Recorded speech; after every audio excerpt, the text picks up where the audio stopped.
It is said that luck is the intersection of preparation and opportunity. My name is Tobias and welcome to Australian Hunting Backcountry, a platform where we will focus on all things around hunting in the backcountry, not just in Australia and New Zealand, but everywhere that backcountry hunting is possible. Every hunting trip should be a journey of learning, so join me as we explore gear, tips, techniques, hear lived experiences and discuss the unique places that backcountry hunting can take you. I appreciate you coming along with me as I try to increase our knowledge and help us seek out opportunities so that we might have better luck in the backcountry. For 2025, Australian Hunting Backcountry is proudly partnering with Nature's Perks and Gun Traders Australia. Nature's Perks, your gateway to the outdoors. Lawson and Jesse, the team behind Nature's Perk, are passionate about sharing the joys and benefits of hunting and fishing. They offer a range of membership options which give you opportunities to win amazing gear, learn from the best, experience unforgettable adventures and exclusive member perks. Your membership enters you in regular gear giveaways to win top quality hunting and fishing equipment. You can enhance your skills with their comprehensive hunting education courses available both in person and soon online. Your membership will include exciting draws for guided hunts and fishing charters, creating memories that will last a lifetime. And you can gain access to unique opportunities and experiences that are available only to their members. Join the Nature's Perks community today and unlock a world of outdoor adventures. Visit naturesperks.com.au to learn more and choose the membership that's right for you. Gun Traders Australia is a family-run, secure online platform for firearm enthusiasts across Australia to buy and sell firearm parts and accessories. The guys there are dedicated to fostering a community where responsible firearm ownership is paired with exceptional service and access to premium products and trusted providers. What sets Gun Traders Australia apart is a modern and user-friendly online platform with reliable search filters, making finding what you need even easier. The server is hosted right here in Australia, ensuring fast and reliable access, and a payment portal that is also proudly Australian-based, providing secure transactions without any information stored offshore. Check them out at guntraders.com.au. Alright, welcome to this episode of Australian Hunting Backcountry, and if you can't tell, we are on the road, leaving Bairnsdale, heading into our hunting location. So today is September the 3rd, and I just want to provide the date to give you some reference of when you might be listening to this. We've chosen this date just because this is what worked out, not for any other reason. I know there's theories around particular times of the year being better for sambar, but this is just the availability of everybody that's present. So I'll probably go through and introduce everyone to start with. First of all, for our listeners of the podcast, those that listen to the first and second episodes, you would recognise my first companion on this trip. It's Jason from Liquid Antler. Yeah, so I'm tucked in the back here of the Prado, and we're cruising along, and yeah, good to be back on the podcast with you, Tobias. Yep. So, for those that listen to the podcast, the first episode we recorded, our trip was in May 2023. So it's taken us about 18 months to get around to actually having another hunt again, or down for sambar anyway. And the new addition to the hunting team, or the new addition to the sambar hunting team anyway, Blake from Venture Folk. Thanks, Tobias. Good to be here. Yeah. So we're going to do a bit of a before and after. So this part of the trip, I'm mainly going to concentrate on Blake and talking about what he's sort of learnt, because this is more or less your first backpacking hunting trip, isn't it? Yeah, definitely a multi-day hunt for sure. Like 8 days in the hills, so it's going to be a good learning curve for me. I'm pretty much addicted to backpack hunting now in terms of learning about it all and getting all the gear, and this is really going to put all that gear to the test, so looking forward to it. Yep. So Give us I guess a starting point for you, Blake. Give us a bit of background about you, the bit of information around your hunting experience, because anyone that's sort of been following my social media would have seen you pop up from time to time. We have done quite a bit of hunting together up in Queensland already, but none of that was the multi-day backpacking style. It's all been chasing reds and rooster around private properties up there. Yeah. So I guess I'm originally from Tasmania. For those of you who don't know, we only have the one deer species down there, fallow deer. So unfortunately, didn't get to chase any sambar or reds down there. But I grew up sort of farmland based and family that hunted. I sort of hunted a little bit in dribs and drabs as a kid, and just the odd rabbit and roo and all that sort of there here and there, and then picked up deer hunting. I always loved deer, like driving along throughout the countryside, spotting deer and learning about deer from my grandfather and uncles and cousins and whatnot. But I guess as soon as I got to the certain age where I could get a gun license, I went down that route and picked up deer stalking mainly in Queensland, to be honest. I did a little bit of hunting in Tassie, but and I fly there every year for the fallow deer season. But after kids and stuff like that, or when my first son came about, it was like a bit of an itch to get back in and do some things after a lot of my other hobbies sort of dried up and things, and I had a bit more time to myself. It was a really good time to find my passions again, and then just dove in deep. And then since then it's been nothing but hunting as often as I can, really. Yep. Yeah, very cool. So tell us about the Venture Folk then. Yeah, so it's been a bit of a journey actually. So a good buddy of mine, Johnny, we grew up together. He's a big hunter, based in Tasmania. We sort of went to kindergarten together, all through school together, and then sort of fell apart when I moved up to Queensland, and I guess sort of didn't stay in touch that much. And it sort of happened from a bit of a bad situation, to be honest. He was going through a bit of a tough time, and his wife actually left him, and he's got 2 kids and whatnot. So he's going through a bit of a rough trot, and I was sort of messaging him about it and going down that route of being a supportive friend and whatnot, and sort of just said to him, like, hey mate, you got to come up to Queensland and come out with me, and we'll do what we both love and all that growing up. And he was a bit skeptical at first, but I paid for all his flights to come up, and I said, look, we just got to do it, mate. Get out, de-stress, go for a fish. We ended up at Noosa North Shore, actually, beach fishing, catching some tailor and doing all that sort of thing. And we just got talking about, I guess, what we used to do and the love for it and how much we have for it. And I said, why don't we start a page? Let's just do some stuff. At least it gives us a really good opportunity to focus on something that is what we love, and capture it and showcase it, and and just get out and do it. It was a good moment, and that's what kicked it off.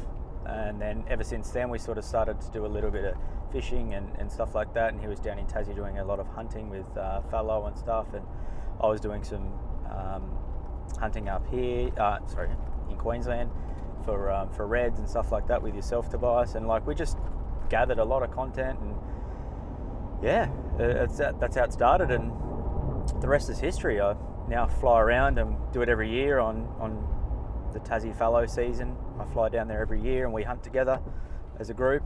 We've got a tight-knit group down there, and it's good. Just gathering content, creating a bit of a community and like-minded people, and then just use good gear and work with quality brands and stuff along the way. And it's a very big hobby. Yeah, I know that feeling. Yeah. It's just yeah, I get a lot of personal satisfaction doing the podcast, you know, just for myself. So, you know, talking to, meeting great people, and then, you know, that relationship builds and develops, and you know, you end up with friends out of it all. So it's not necessarily about self-promotion or, you know, the old grip and grin, look at how good I am, you know, I can do this. It's really about promoting, sharing the experience, and trying to encourage other people to come into it as well. Yeah, exactly. Like, look at all of us here. We met through social media, and we've been buddies ever since. Hunted all together and stuff like that. So it just shows that, yeah, you connect with people online and promote it in the right way. That, you know, you attract the right people, and yeah, build a bit of a friendship and a network of like-minded hunters. Yeah. And Jason, what are your sort of thoughts about your social media presence and the work that you're doing? I suppose for me, it's just, yeah, kind of like what Blake was saying. It's more about my passion, what I enjoy, and if I can get out there, like for this trip actually, I'm not even bringing a rifle. I'm just locked and loaded with the camera, and kind of my goal from this one is just to put together a video that hopefully really, you know, sells why we love hunting, why we enjoy getting out there, not just like you're saying, the actual kill bash is getting out and enjoying the adventure. And that's what it's for me, is kind of promoting that lifestyle. So yeah, like I say, guns at home for this one. I'm keen just to have the video and film you guys as we get around the hills, and really try and just show, I suppose, non-hunters as well, a way or reason why we love it, why we get out there. And that's what I kind of try to portray through Liquid Antler, just my love for the outdoors and getting out and exploring. Yeah. It is very difficult to verbalise, you know, when you have a non-hunter asking you questions about why do you do it, why do you kill animals, and so forth. I find it difficult to sort of verbalise it in a way that they will understand. But I can say it to another hunter, and they, you know, immediately they're, yep, 100% they're with you. So I think it's really important to put these as much media out there as possible for that purpose, that, you know, people who are non-hunters or maybe a little bit curious might sort of come along and stumble across your page or stumble across your YouTube channel, and then, you know, can actually see the passion that we all have for it. Exactly, the passion, the adventure, you just love it. So been counting down the day to this trip, so very stoked to be coming along and exploring a new area, which would be awesome. Yeah.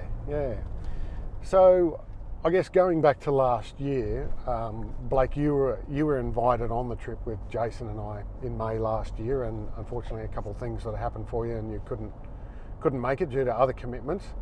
But is that sort of where the seed was planted for backpack hunting for you, or was No, there... I think, to be honest, Tobias, it was yourself, like hunting with you. Like, for the listeners that don't know, obviously Tobias loves his backpack hunting, as the podcaster's name, but I was more of a, you know, base camp sort of hunter. I would, you know, head out for pretty much all day. A lot of hunters come back, you know, in lunchtime when it's, you know, not hunting periods and whatnot. But I'd head out there all day, and we'd sort of hike around for, you know, most of the day with just a day pack pretty much, and just find some sign and then come back at night. But yeah, I guess meeting you, learning how you do it, and then obviously heading up into the hills in red deer country and whatnot, that was quite good. You know, you don't really want to come back to camp and stuff like that when you're bashing through all the thick lantana and stuff like that. So often we'd stay up there with the packs and just learn from. Yeah, I learnt from you, and yeah, that's when the plant was seeded. To be honest, it was pre Samba planting the first time. It was just heading out with you, listening to your stories, learning, and then just asking you all the questions about the hunt, how you do it, all the gear questions. Mm-hmm. I've been peppering you for years about what's the best gear, what about this, what do you think of that? So that was where it was planted, is yourself. So, and I hope that's what I get out from you, is like you promoting backpack hunting and stuff, and it is a really good way to to hunt. Obviously, you're camping in amongst the deer. You're not having to wake up and get to your spots and whatnot. You're right there amongst it, and it's an addictive way of hunting for sure. Yeah. And look, I just, even though this is what the podcast is about and this is the sort of niche that I'm concentrating on, I certainly don't want, people to think that I'm only promoting this as being the sort of hunting you should be doing and so forth. People need to be out there hunting as much as possible and definitely. doing it in any way that they can, whether that's base camping, like you say, whatever it looks like, however it looks like. It's just important to get everybody out there. But my real passion is the backcountry, multi-day sort of style hunting, because of the adventure side of it. That to me is where I find the real value in it, is exploring new country. What's over that hill there? I don't know, but I'm going to walk over there and find it. And if you happen to see, like we were saying yesterday, happen to be out here and you see deer, then that's a bonus. If you happen to be out here and get a shot at deer, then it's a great day. So, but just being out here anyway is really what it's all about. And I think with just the whole backpacking side of things is you're going that extra mile.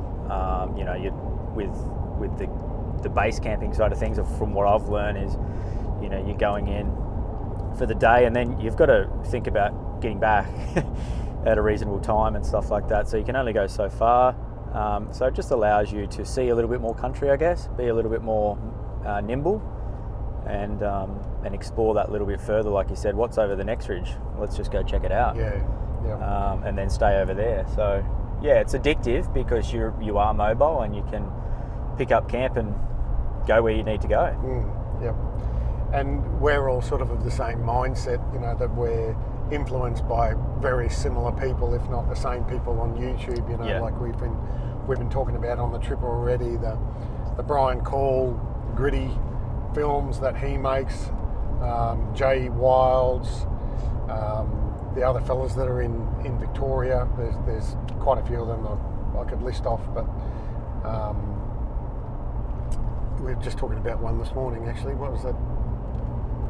Oh, Ben, Hunter Down Under. Hunter Down Under, yeah. Blokes like him, they're the ones that I draw inspiration from as well. And I watch this and think, how fucking cool is that, And then I've got to plan it and do it myself, And that's the goal, isn't it? Is just getting more people out there.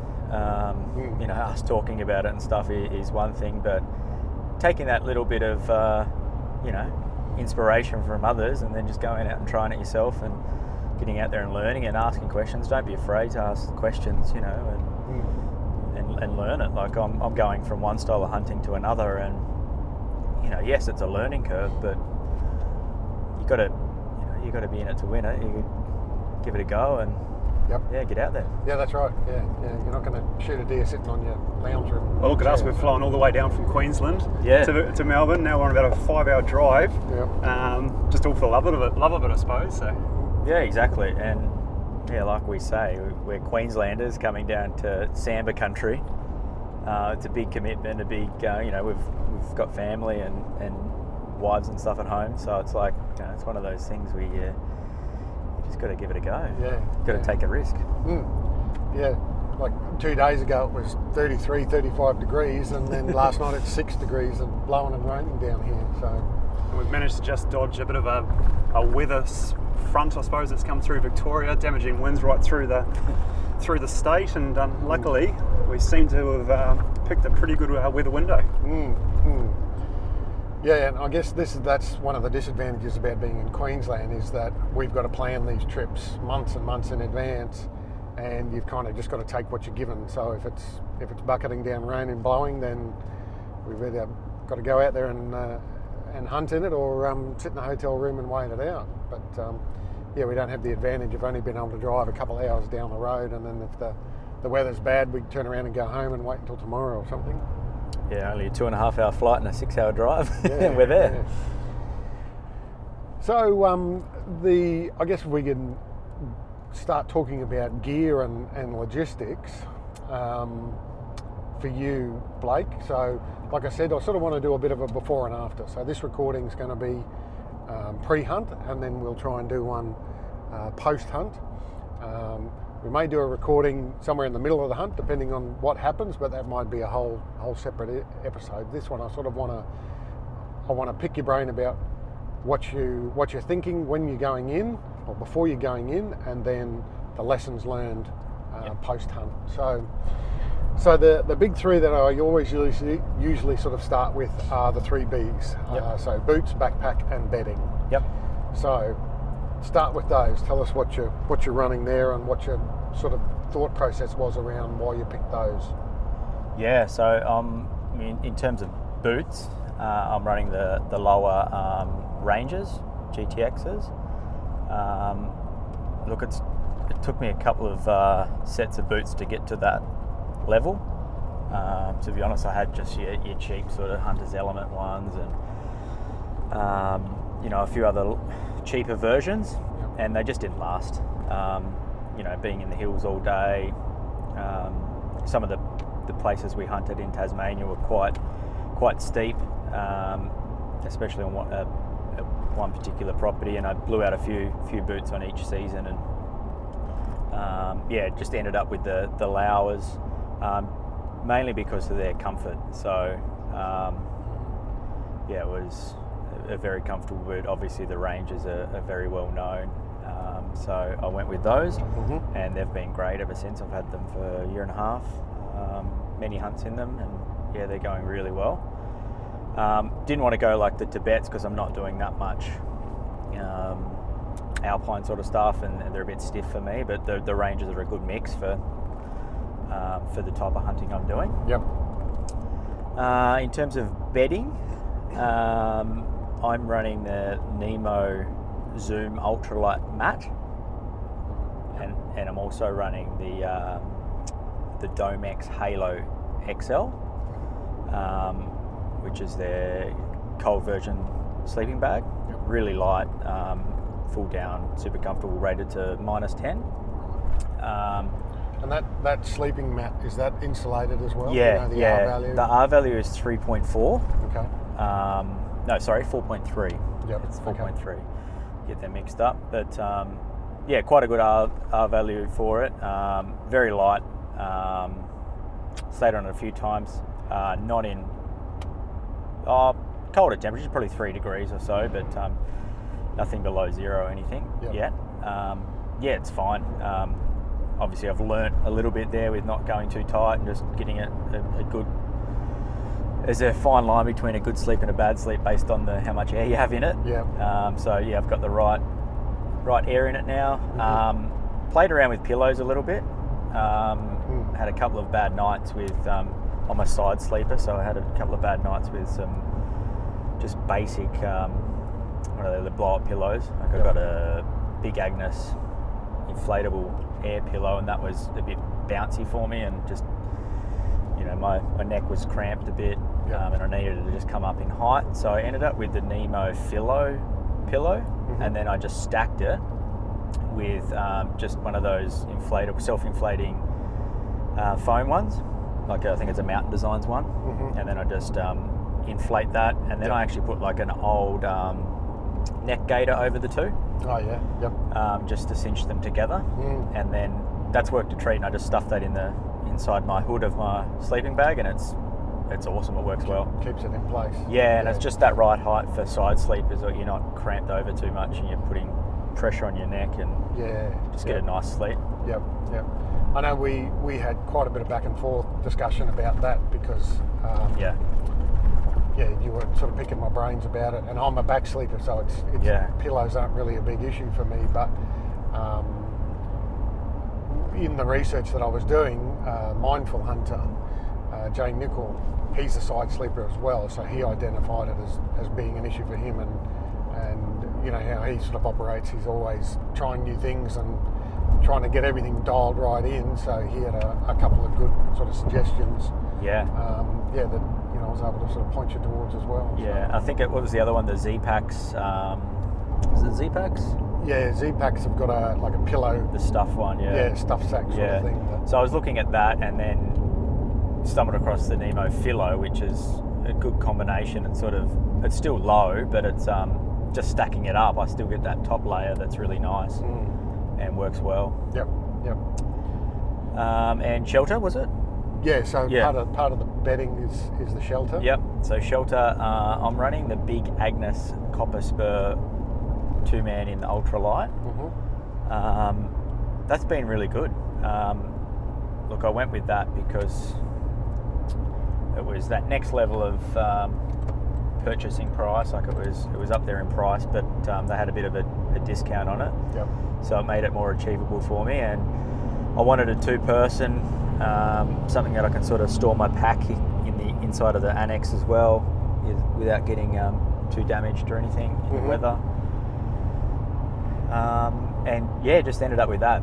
Pretty much based on weight and reviews. Yep. Wanted a lightweight 2-person. I could have went 1-person, but let's be honest, a lot of the 1-persons are almost half a person. It's they're like very small. It's a coffin made out of material. Yeah, and I'm pretty average, I guess. Like I'm 6 foot. You're very average. Very average. 6 foot.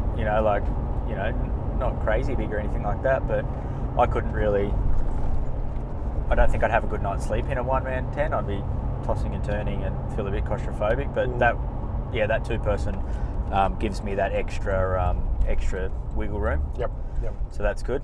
I'll have the 1-person for this trip, so it'll be interesting to do a little bit of a comparison. Yeah, we'll do a comparison. See how they look. And I'm actually interested because that particular tent that you're running wasn't out when I was looking at or wasn't available when I was looking at mine. So interesting to see. Yes, I'm also going to be running a Big Agnes, and it's going to be, I think, the Fly Creek HV ultralight 1-person. So quite a similar dimension. So I think mine's the front entry and yours is the side entry kind of option. So it'd be cool to do a bit of a comparison between the two.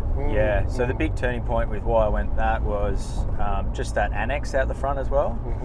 So I can put my hiking poles or trekking poles out the front and then just strap them down and then just have that little bit of extra annex there to sit there and have a coffee. Yep.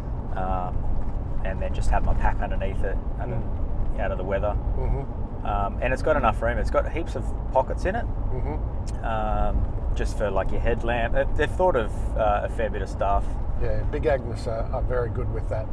And Cedar Summit as well is another one where they then accessorise all of their tents. You can get gear lofts that you can hang inside so the stuff's up off the floor, out of the way. And yeah, they've got a couple of little pockets like that, and also just the colour coding of their poles makes it super easy when setting it up. Yep.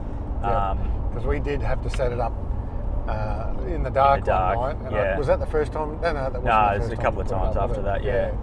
But I do remember you were walking around holding a red end or something or other, looking for the red tag. And it's good. As soon as you found that, it just all sort of went. As soon as you find one pretty much end, so like your red to red on one corner, one end's red, one end's grey, and you just clip it all together. One thing that I learnt from that is because when you do go ultra light, you do sacrifice a little bit of durability, I guess. So that first time, or one of the first times I used it, just set it up because it's got that ultralight floor, a big bit of grass, like thick, I don't know what it's called, straw grass, just went straight through it. So I punctured a hole in it pretty much a couple of days after use, but managed to get some tape and fix that up. And then as a result of that, you ended up getting the footprint. So that gave me the excuse to go by the footprint, which is so much more durable than the actual tent floor. And the good thing about that one is it's color coded as well. So the poles actually clip into the floor, the footbed, and then they're color coded as well. So you don't have to worry about keeping it steady underneath that and pegging that down. They all just peg down in one. And that's really handy. And it rolls up to nothing. So it weighs nothing. So couldn't tell you the weight of it off the top of my head. It's quite light. Of the whole tent? The whole tent, yeah. I think it's just under 2 kilos. Yeah, I was thinking about 1.8 or something, 1.73 or... What's that new one you've got, Jason? It's under a kilo. It's about super light, 980 grams or something, plus the footprint, which I think is about 115. So I'm ticking just over 1 kg, which is a game changer for me. I've always lugged around. Like my last trip down here with the Vic High Country, I was carrying that 2-person Macpac Minaret, I think it was, and that's about 2.5 kgs. So this here's knocked off about a kg and a half, which is nice. So it'll be interesting to see if I sacrifice the size, I suppose, of the Macpac for the weight. So. Yeah. Well, everything's a compromise, isn't it? It is. So if you want the extra room and the luxury, you've got to be prepared to carry the weight. But yeah. So this will be the first trip in that tent, Jason? Yes, it is. Yeah, I literally just purchased it about a week and a half ago. So I've set it up once in the backyard. Yep. Don't think I had the colour coding like Blake's mentioned with his model, but I'll double check that. But it's really easy to set up as well and well designed. So with the one I've got, you can just use it as a fly system. So that your inner netting, you can leave that at home. I think that drops the weight down to about 600 grams. So that's the pole and the fly. And then I've also, of course, gone for the footprint on Blake's advice, just with that a bit more durability. So yeah, it'll be first time running it, which looking forward to. Yeah, cool. All right. And backpack. Bag, yeah. So I've got a couple of bags, but I chose the Tatonka Bison 75 plus 10 for this pack. I've been running Tatonka for a little while now. They seem really good at just the durability of it. They're just a bit of a workhorse, a little bit heavier than most, but for what you get is, the comfort and the material is quite sturdy. Yeah. That full heavy duty canvas and stuff like that on it. And, it's good quality. So running that, I've also got the Swift, but that it's a little bit small for where we're going. Multi-day. So anything less than that, I probably would have took the Swift because it's a little bit lighter. But the Bison is what I'm running with. So and I've also got the rifle scabbard as well now on the side. So I'm going to test that out this trip. I normally just strap the rifle straight to the pack. And I'm also going to run the Tasmanian Tiger you can buy the external pouches for the hip belt. So I've got a couple of those, which I'm just going to put my GoPro and bits and pieces in there, a Samba caller, flex mark caller in the side and stuff like that. Extra ammo. Gummy bears.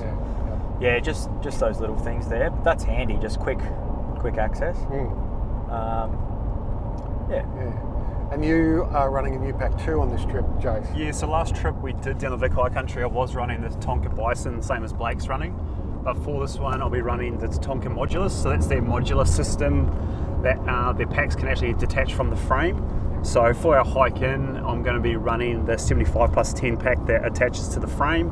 And then when I get into, I suppose, set up and we're kind of day hunting, then I'll flick it over to, I think it's the 30 litre or 35 litre kind of day bag, which attaches to the same frame, and I'll be using that. So I have used this pack on one trip to the South Island at the start of the year, which I found to be excellent. We used it, to carry out a couple head, nice big red stag, plus loaded it up for our big hike out. So it held up well. So yeah, we'll be putting that through its paces as well on this trip. Yeah, very good. Hopefully we'll each have a big rack, some meat to be bringing out. Yeah, hopefully. All right. And now you've also upgraded your clothing too recently, Blake. Yeah, just made a few changes there. Just sort of wasn't happy with the last brand I was running, so upgraded a little bit. Just got a couple of new pieces. So I'm running a bit of a mix. I've got what have I got on my? I've got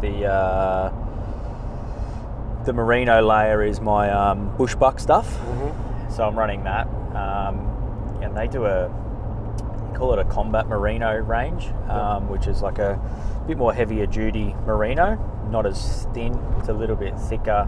I think it's about 180 GSM. And then they just got the lightweight zips and stuff like that. And then just all my outer stuff I'm running Spiker. So going to give that a run this season and see how next year and see how it goes. Some pretty good quality down, 750 filled down, and some. I like their grid fleece. It's quite a nice little mid layer, Yep. or base layer, and then just their recon pants, which I seem to actually love them. They've got a bit of stretch to them. They're not quite as light as my old ones. A little bit thicker, but in between that fleece lined pant and a really light pant, they sort of sit in the middle. Yep. And they've got a 4-way stretch, and they've actually got the belt built in, which is really nice. It's just and then the dumping pockets on the side, which hip vents. air vents that go just a bit past your knee. So Yep. they're really good. Yeah. So yeah, trying them on and that they felt beautiful. So I'll give them a run. And yeah, that's pretty much it. Just and one thing to say is, like, I had to tidy up my layering system, because obviously backcountry hunting, you're only taking the one piece sort of thing on each layer. So really had to think about, my base, my mid, my outer, my rain shell, and just tidy it up pretty much. So yeah, and that was one of the things we sort of spoke about that I learnt on my New Zealand trip was I really overpacked clothing on the first hunt I did, and it came down to, I'm pretty sure it came down to me being scared about being cold. So I compensated by taking too many clothes, and then when I came out of the hunt, undid my pack, realised that here's a shirt and a pair of long johns that I never even put on, so they just got thrown back in my suitcase and didn't come out again.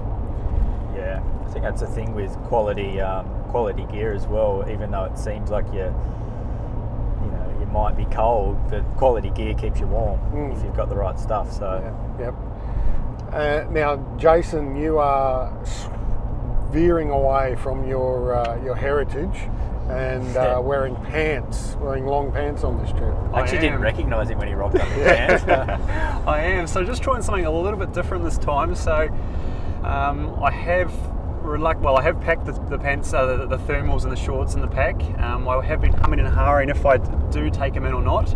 But this trip I am trying out the Alton long pants. I can't quite remember what the model is, but I'm also trying their Alton Anorak, which is their rain system. Yep.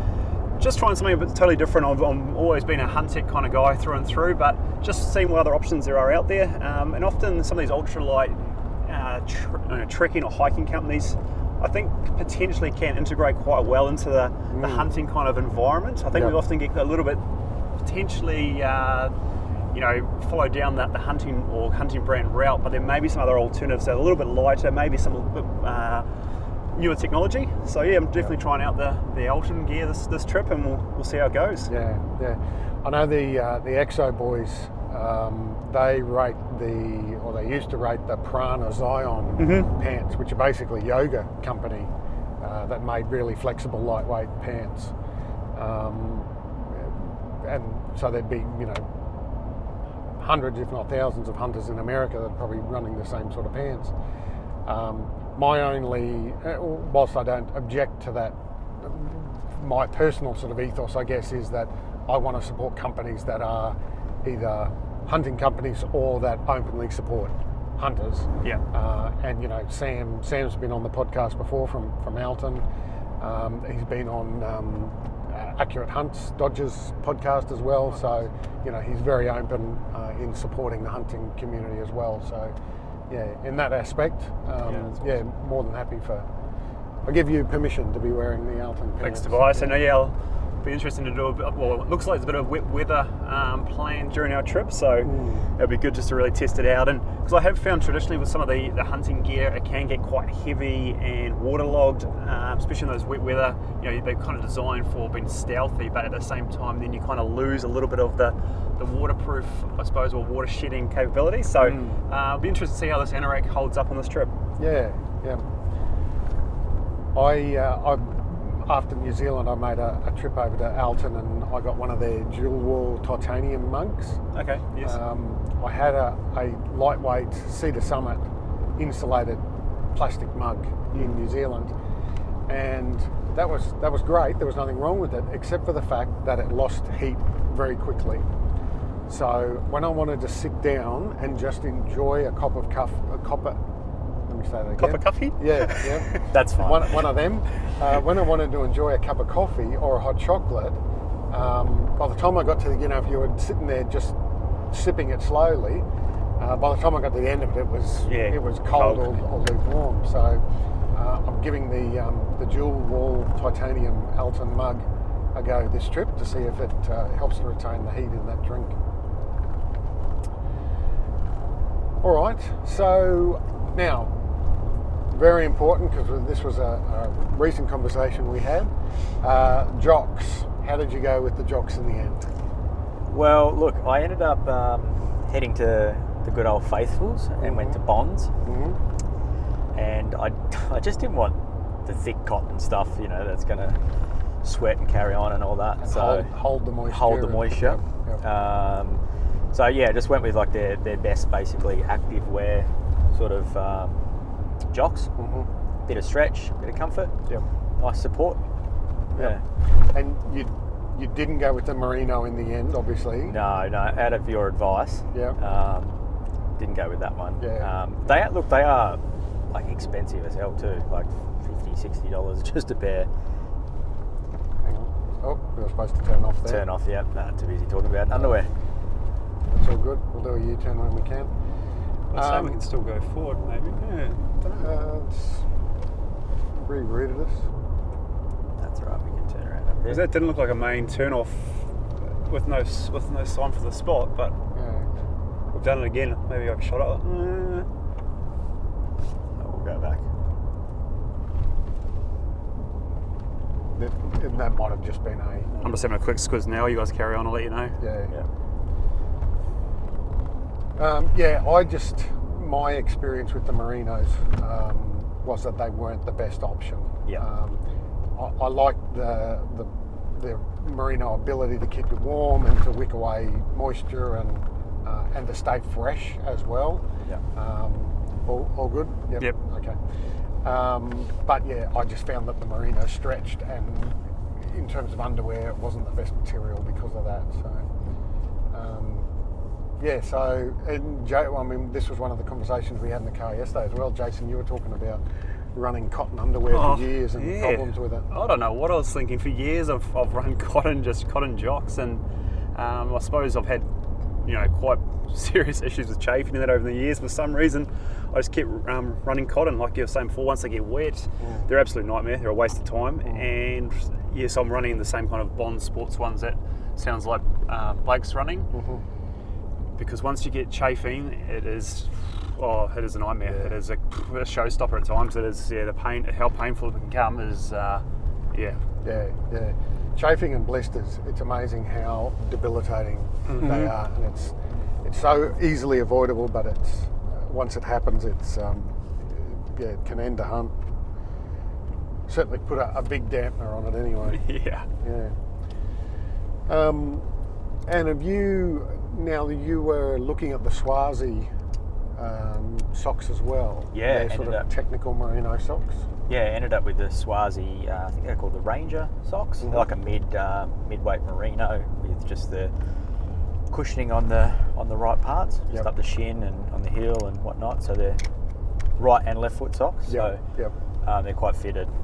Wearing them now, they're super comfy. So I'll see how they go. Mm-hmm. But yeah, made mistakes for many years of, I guess, getting a hiking sock, but not a really good hiking sock. And like you say, you buy once, cry once, and because once those good standard kind of hiking socks get a little bit sloppy in the boot, there's nothing worse. And a lot of them are like the wool blend, so they slip a bit too, and you just get that woolen sort of, almost like a work sock. They've got that slip to it, and that's what causes the friction, the blisters, and it only takes one little thing, like you say, to ruin your whole hunt.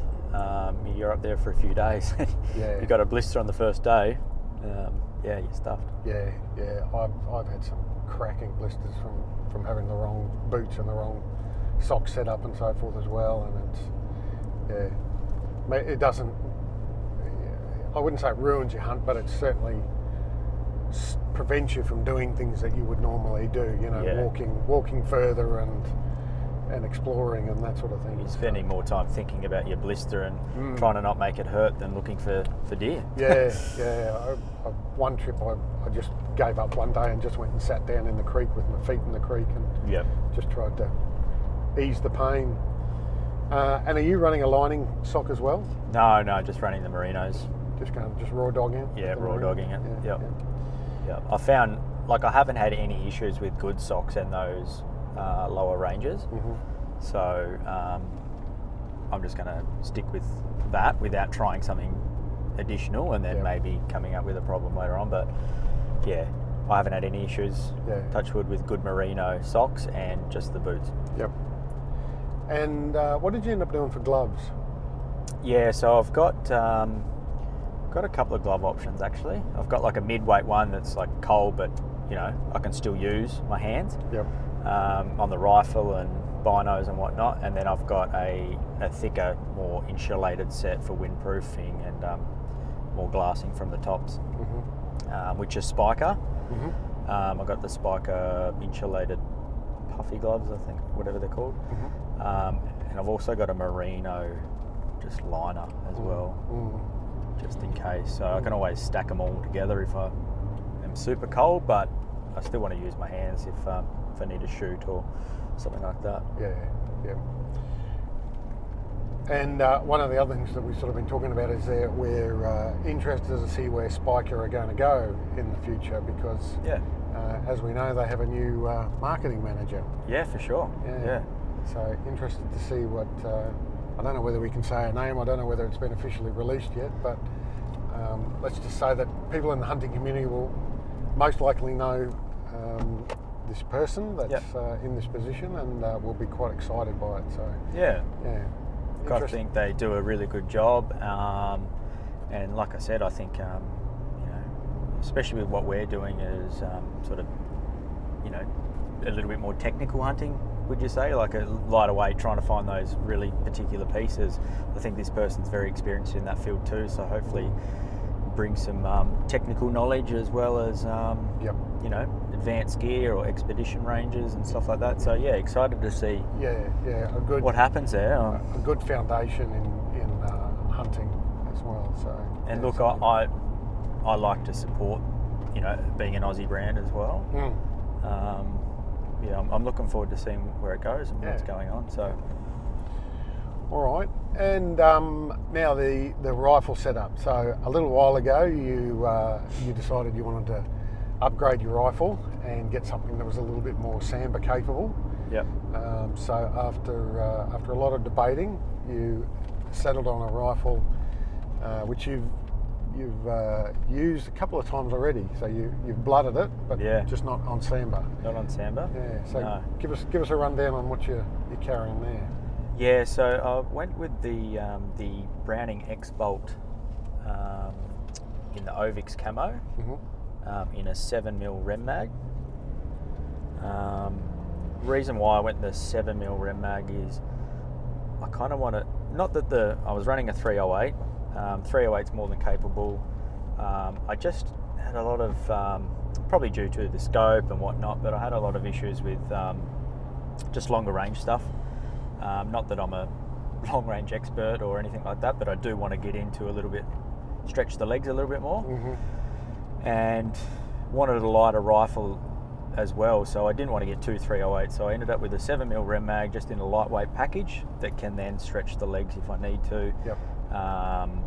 And then the next step was just to find a couple of projectiles that are going to fit, and we've done some range testing and whatnot on the Barnes LRX projectiles. And got some good velocities out of that. And that's the 145. Went with the 145 grain. Like, ideally, I would have liked to go a little bit heavier, but for what the speeds and that we're getting out of it, and obviously the copper monolithic bullets. So the speeds I was getting out were quite good. And I've last season shot a fallow at 350 meters and it dropped on the spot. No dramas. And look, it shot a red stag, a couple of other red hinds, and no dramas at all with that bullet. I don't know whether you actually hit the red stag with the bullet though. I think it was just the muzzle blast that knocked it over because you were so close. Yeah, it was 13 metres. So, Wow. come in roaring, and could have probably bashed him with the rifle. You But, could have turned the rifle around and hit him with the butt. yeah, that was exciting. But yeah, no, it's done its job so far. And I think, speaking to a few guys, and there's a lot of sambar shot with that sort of weight, and it's all about where you put it. Yep, that's right. Projectile placement is a big part of it too. Yeah. So I think it will hold together well with those speeds anyway. Yeah, and we discussed this many times, but I think with those Barneses, you're better off running them a lighter projectile and running it faster. Yep. Than worrying too much about going for a heavier projectile, because that's the accuracy is certainly there for it, for that rifle, for that load. So you put the bullet in the right place, it'll do the rest for you from there. Yeah, for sure. And that's another thing, getting into the backpacking and whatnot, is just your rifle selection as well. Like I couldn't think of anything worse right now than carrying a big heavy rifle on my back. So that was another reason to change. Yep. Just to get a little bit lighter package. But look, I'm toying with another rifle now. I'm thinking about going something a little bit shorter in barrel. So I might even look at either chopping this down. 26-inch barrel gets hung up on a few things and stuff. Well, you can't have it. You probably can if you spend the money, but well, I've sort of I've my next rifle that I'm building now, I've sort of compromised and I've gone a slightly shorter barrel, but I've also got a stock that I can put a folding adapter on. So I should be able to get the thing down basically no longer than my backpack. Well, it should be shorter than my backpack. Yeah, that's awesome. So I'm not going to get, because in New Zealand I got the shits one day royally getting hung up on stuff in that bloody thick scrub over on the west coast. It's good fun, isn't it? Yeah. I got to a point one day, I got so tangled up in this vine that I sat down, took my pack off, and I was like, I don't know if I've got the motivation to get up and walk out of here. It was The problem is you've gone too far in. You got to keep pushing. Yeah, exactly. You've either got to say I'm going to push on, or I'm going to give up and head out. And I ended up giving up that day. I got my ass handed to me. So, from my lack of experience, would you lose much if you cut a couple of inches off the barrel for Blake's rifle? Not. You lose velocity. Yeah. Basically. Yeah. So somewhere between, depending on the cartridge, somewhere between about 13 to 25 feet per second per inch. Okay. Is what they work out. Yep. Again, it depends on the cartridge. But rule of thumb is basically 25 feet per second per inch. So if you cut 2 inches off, you'd lose 50 feet per second, which really is not that much. No. Not that much to lose. The only problem is with Blake's rifle is because he's got the fluted barrel. Yes. He wouldn't be able to trim it down any shorter, because you'd be cutting back into the flutes. Got you. Yep. Yeah. So I don't think a gunsmith would be happy to do that. Yes. So What's now, scope? Yeah, that's what the question. Scope. I was going for. Yeah. So I've gone with the Leupold VX3i, which is with the 5-dot reticle, illuminated one, and it is a 3 to 10. By 40, isn't it? By 40, yeah. So it's a smaller little package. Yeah. But speaking to a few guys I know and stuff like that, they run that. No dramas with shooting out a little bit further, and 10 power is enough to the ranges I'm shooting. Yeah. And just having that 3 for the closer stuff is good. Obviously, shot a red stag at 13 meters through the scope, just put it up and bang. Good for close stuff, good for out, and it's a lightweight package. And partnered that with the Leupold, you get the free CDS as well, so that's quite cool. Yep. And you've now had that tuned for that particular load, haven't you? Yeah. So we did the chrono on that on the round and got some good averages and whatnot, and sent away my CDS. Literally came in 2 days. Yeah. Really? Yeah, 2 days. Yeah, because they're all done at Iowa in Brisbane now. Okay, So, cool. 2 days. Oh, Filled out the perfect, form easy. online. You just basically put in your, I think it's a reference code or the barcode number from the rifle, from the scope, and send that, put that on the form online and press submit, and it was there in 2 days. Unplug, the old cap and put the new one on, and away you go. So you can have it set up to any distances you want. Like any markings, you can have bold, small. You can have a 0.5 marking as well for 50 metre increments. What have you gone for? Yeah, I've got the main hundreds, and Yes. then with a bolder line for 50 metre increments, which is really good. So that prime example of how it works is Tasmania last fallow season. We ranged a stag come out of the fog at 352 metres, and I dialed it to 3.5 and pressed bang. So bang flop. yeah, works, and takes that guesswork out, I feel. Like I'm not having to get on my ballistics calculator. Look, I'm not saying it's spot on, but it's as good as a ballistics calculator, and range, dial and shoot, I guess. Yep. Well, within reasonable ranges. Yeah, for sure. It's quick, it's easy. Less mucking around. And if you're not doing it all the time, if it's just when the sort of the right opportunity presents itself, you've got the capacity to do it, and the faith in the rifle, then more power to you. But and I've got to say too, it's a really nice, neat looking package, and you'd probably have to agree, Jason, after we were fondling it this morning. The size of the scope, the weight of the rifle, everything, the Feels good. The one-piece mounts that you've got it in there, are they tally rings? Yeah. tally rings? Yeah. The one-piece rings. It just looks the piece, doesn't it? It does. Just, And it's just a good weight. Like it's not crazy light where you feel like it's gonna blow your shoulder off, but it's just a nice, for a 26-inch barrel, it feels pretty packable.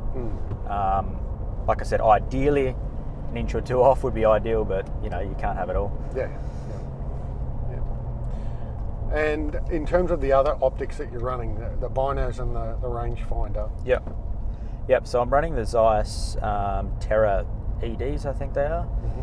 Not their high-end ones, but they're mid-tier, I think. Yep. And the glass is unreal on those. They're really good. Can't fault them. Had them for a fair few years now. What magnification? Good question. 10 to 42. Yep. So they're good. Crystal clear glass, like with the high definition glass on them. They're picture quality stuff when you're zooming in stuff on close range. Looks like a picture. It's great. Really good on low light. Can't fault Zeiss glass. It's quite good. So, and then rangefinder. I've gone with the Maven RF1. Yep. Which is really good. It's like their top end rangefinder. Yep. Unfortunately, had a few issues with cheap and nasty rangefinders before. Gimu. Yeah. We had an incident.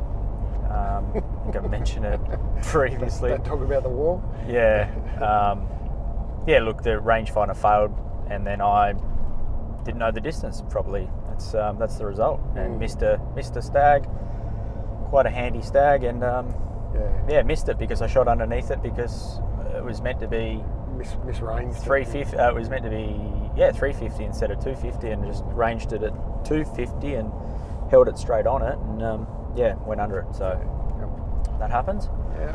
But that's what happens, I guess, when you use that cheaper gear just to, not saying you can't do it with cheap gear, just on those last lights, and mainly when deer are feeding at dusk and dawn and stuff. So they're out and about, and if you've got bad glass and you can't quite see, or it's not picking up the right range on those times, then unfortunately you may miss or you may not get that opportunity. Yeah.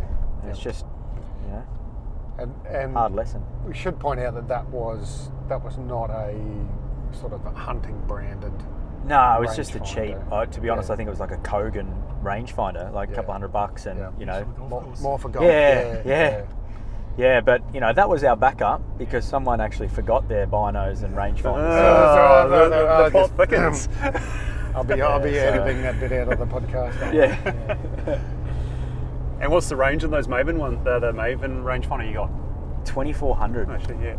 Yeah, not that, you know. And I think, Tobias, you can correct me if I'm wrong, but the 900 on the cheap ones and stuff where they say 900, that's actually not the line of sight, is it?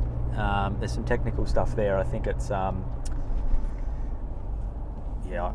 couldn't tell you the exact stuff, but that's just a guess of how far it will go, and then there's, it's got to be on a fully solid object, not through... Yeah, it has to be like a particularly reflective surface and so forth, so you get a good bounce back on the laser. So even though it's 2400, it could be, you know, 1000. Yeah, so realistically, you might have the capacity to range a building, a skyscraper at 2400. Yep. But a deer or the tree that the deer is standing next to might be back to 1200 or something like that. So I don't know that for a fact. I'm just throwing figures out there. Yeah, there's some science behind it anyway. Because it's the light, the laser's got to have something to bounce back on. Yeah, so it's got to be quite a large object at that distance where, you know. And then, certain things absorb the laser more than reflecting it. So, good. And you got that from Modern Hunter. The Modern Hunter, in Australia, didn't you? Yes, New South Wales. So they're doing the Maven gear. Yeah. So they're doing a little bit of stuff now. Yeah. I did meet the fellas down at the Wild Deer. Did you meet them? Yeah, I did introduce myself. Josh and James, they're good guys. Yeah, Warragul, the Wild Deer Expo. So, and I have been threatening about getting them onto the podcast to have a chat about it, but yeah, they've got a few brands now, like the they're carrying Tricer now as well. Yep. And the new bino harnesses. Yeah, the bino harness. So, did you get a new bino harness for this trip too? No, I stuck with the marsupial mainly because it was a bit late. I was going to grab one off them. What are they stocking now? Which brand? To be honest, I've completely lost the name. Strider? Strider, yeah. So they're the ones that are magnetise on, so you can leave your harness strap on and then magnetise the actual piece off. So you didn't bring the strap on this trip? No. Even though you're fondling with my package this morning, you said, so that was the rifle package, just to make that clear. So that just comes off, and then you can leave, you know, that behind and just at camp and stuff, so you can just clip on, clip off without taking your whole... If you've got to lay down prone, for example, to take a shot, you just take the 4 clips off. And they're magnetised clips, and just take that off, put it beside you, and then you can lay down on a flat chest. Interesting. Yeah, also not being able to take your whole pack off to get your bino harness off and stuff like that sometimes, with the straps getting caught up. Yeah. I see a mate of mine, Dave Burns, who does Hunting Correct podcast. He is running the Strider now, so he's posted some pictures the other day. Actually, I did see that as well. They have a few attachments. It looks like the actual main case, but you can actually get a few side attachments and things as well. Yeah. So, be interested to look into it a bit more, but probably need to get them on the podcast so they can talk about it. Yeah, for sure. I was going to go it, and you know, with gear and last minute things, I didn't want to muck around with it really. I just want to keep the marsupial. It's been going well so far. It's comfy. But yeah, I would rather test gear and then bring it in after you've had a chance. After I've had a chance, especially with my experience with backpacking and stuff. So I know with Jason, you backpacked for many years, so you're confident enough to just, you know, bring in your tension and stuff like that and give it a try. I'm not yet, so much rather test it out. Yep. Now, you're not running a tripod, are you? No, I'm relying on you for that. Yep. No, all good. But I do have my Spartan Bino clip-on bipod Oh, as well. the Javelin, Javelin, sorry. light Yeah. bipod, yeah. So you've that's got been handy. The Spartan adapter on the front. Yep. And that, yep. I Because love for that. this trip, Tobias, you purchased a new spotting scope, have you? Is that what you're bringing along for it? Yeah, I did, yeah. So I ended up going with a Leupold, I think it's the SX2 Alpine is the model. It's the Alpine anyway. It's the cheaper end of their spotting scopes. I just couldn't justify spending $1,000 on a spotting scope. So, for the number of times I'm going to be using it and so forth, I thought I'd just give this one a go. Did, watched a few reviews on it and so forth. People have identified, it's not the best glass. It does have some drawbacks, but you would really need to see what those disadvantages are. You would really need to have a good quality spotting scope set up next to this one and be going from one to the other, and then you'd be able to see the difference. And that's what a lot of the reviewers did. They said, look, here's this one here, this good model, here's this mid-range model, and here's this model here. And when you go between the three of them, there were slight differences, but if you were looking through it in isolation, you probably wouldn't really care too much. So, and is that running up to 60 times magnification, that one? Or? Yeah. So it's 30 to 60, I think. Yeah. So that was one of the things that I identified in New Zealand was my spotting scope that only went to 30 power, which was a good Leupold gold ring, compact, lightweight spotter. And it's good for sambar because generally you're not trying to, you don't need fine definition, you don't need to zoom right in. You look at a sambar at 30 power or 15 power and you can go, yep, that's a big deer, or no, that one's probably not up to it. So, but in New Zealand, when I was trying to spot the tar and get an idea of horn size, that sort of thing, I really struggled with that spotting scope. So I sort of identified that I needed something with a bit more magnification. And does that have a phone scope kind of adapter that we'll be able to use? So I've now got the phone scope adapter for it. So it just presses straight on over the eyepiece. Yeah, perfect. And then the phone scope case, locks onto that. So because that was another thing. The phone scope adapter I had just didn't seem to work well on that. Yeah, they can be spotting fiddly. scope. Oh, it can be painful. Yeah, and I was trying to film. There were some great opportunities to take some footage, really impressive footage of tar standing up on a windy mountain and so forth, and I just couldn't get it. So I got just shaking and I couldn't get the distance right to right. get the camera into focus and so forth. And I got the shits and gave up in the end and left it back in the car. So, all right. What else do we need to cover? So food, I guess. Give us a rundown on your food for the trip and how you sort of developed that. Yeah, obviously base it back off days. So the amount of days we're going in, sort of just packed per day. I tried to hit around the 2,500 to 3,000 calories a day, and then just work it back off that. But keeping it pretty simple. So like at breakfast, sometimes I don't have breakfast. I wake up, have a coffee, and start glassing and whatever, and then get into the bars and stuff in the afternoon. But went with the backcountry sort of smoothies, which I love. They're delicious, and they're around 400 calories, so give you a good little kickstart to the day. And a coffee, and then energy bars, and then just a dinner, like a mix between on-track meals, which do some awesome tasting meals, and backcountry cuisine, just the dehydrates. So pretty simple, pretty light. Full 7 sort of days of food, and then layovers into the 8th day. So running a little bit on the lighter side, but should be enough. I'm not going to die, so should be right. Yeah. When we were weighing up our stuff this morning, I was really impressed with the total weight that you managed to get your food down to. It's probably due to, I've got a lot of like protein bars that are like a Rice Crisp bar. Oh yeah. There's like 2 or 3 of them in there per day or whatever, so they're quite light. Yeah. Good calories, good. Yeah, so have you broken it down, like down into macros? Have you sort of worked out? Not macros, no, just calories. Right.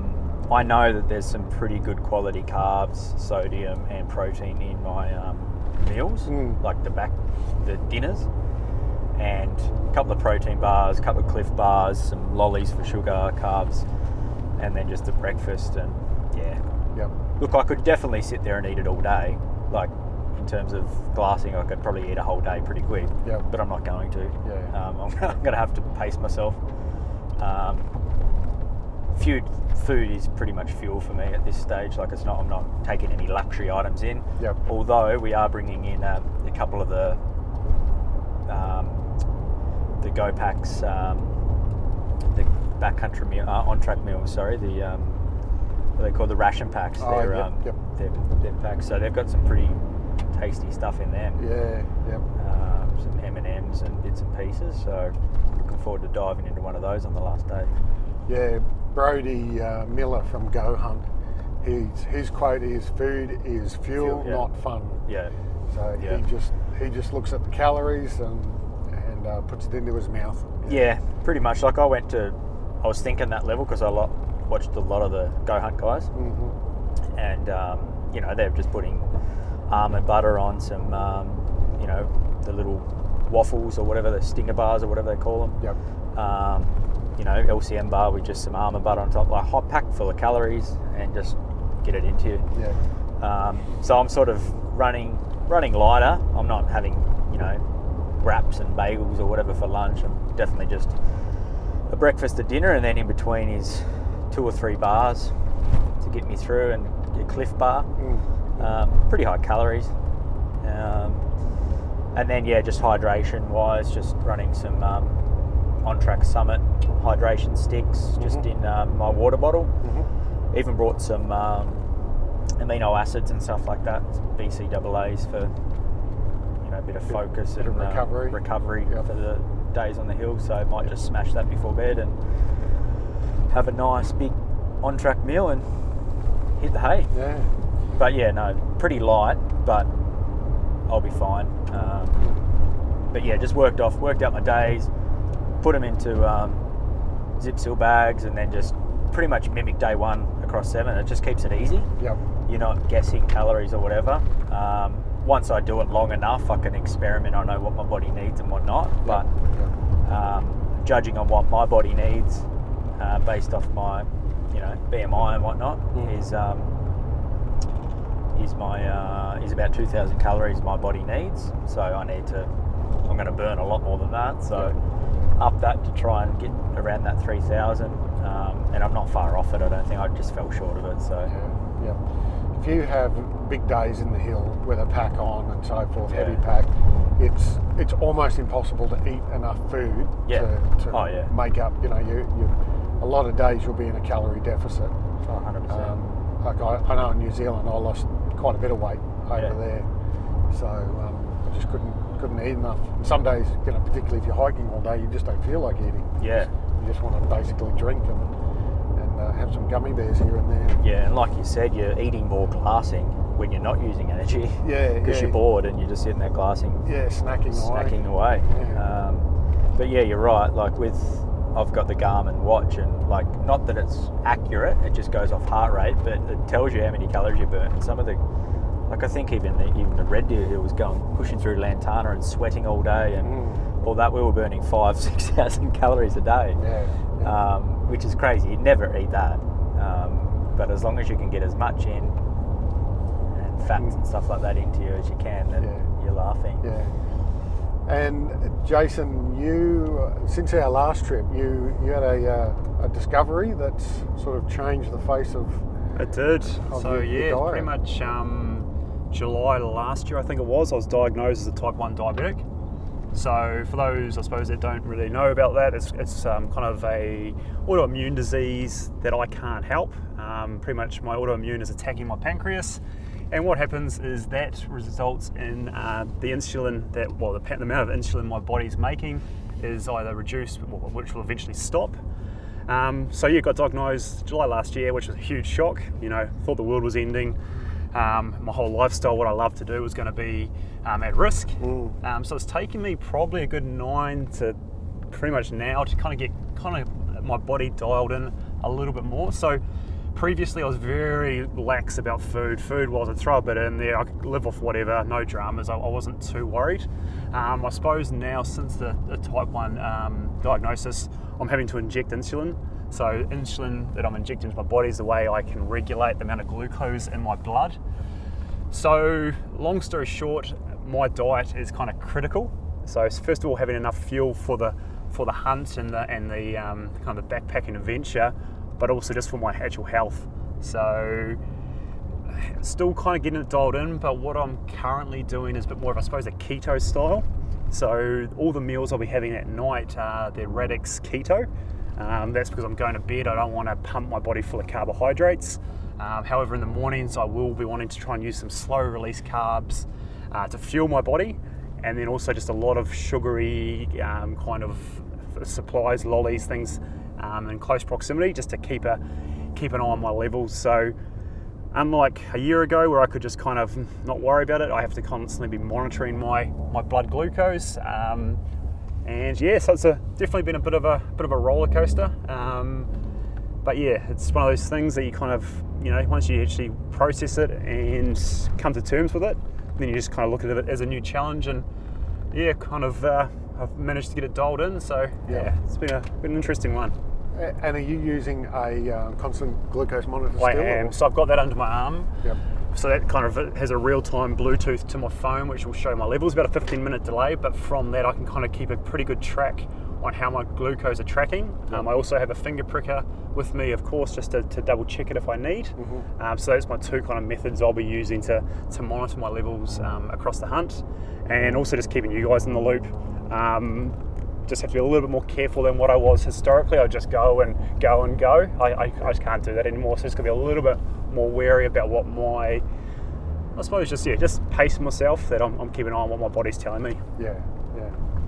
Right. And so the slow release carbs in the morning, what are you doing for them? So I've just got some oats, some porridge, just some oats, a couple backcountry ones, and just depending on how they go, I might not even have a single serve. It might be half a serve to start off with, and then just reseal it, and then maybe mid-morning go again. Yep. The thing is, I just don't want to pump my body full of too much carbs, because what happens, I kind of get a bit of a roller coaster.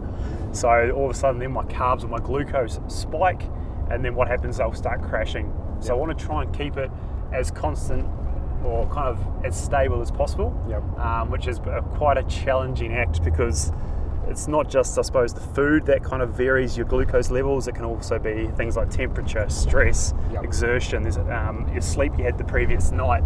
So I was trying to get those all kind of dialed in with the help of the CGM to see how I'm tracking. So yeah. All right. And interestingly, when we were at On Track Meals warehouse there that day, you'd sort of identified that quite a number of the meals were suitable for you and your diet. Yeah, because what I'm looking for is, I suppose, meals under 10 grams of carbs. Like a lot of these backcountries, which that's designed for carbs, energy, that's what most people are wanting. They're up to 30, 40 grams, especially for some of those double serves, which is far too much for me. If I had that before dinner, my levels are just going to absolutely go through the roof. I'm going to bed, not a good thing to happen. So the on-track meals, some of them are sitting around the 8 grams of carbs, which will be easier for my body to kind of process. Yeah. Very good. All right. Well, what else do we need to cover off on? I suppose the only one other thing I am bringing that I haven't bought previously is a fly. We are expecting a bit of wet weather, so I have got an Alton 3x3 metre ultralight fly, which I'll be trying out. So it'll be interesting to give that a bit of a test run and make camp a little bit more enjoyable if we do encounter.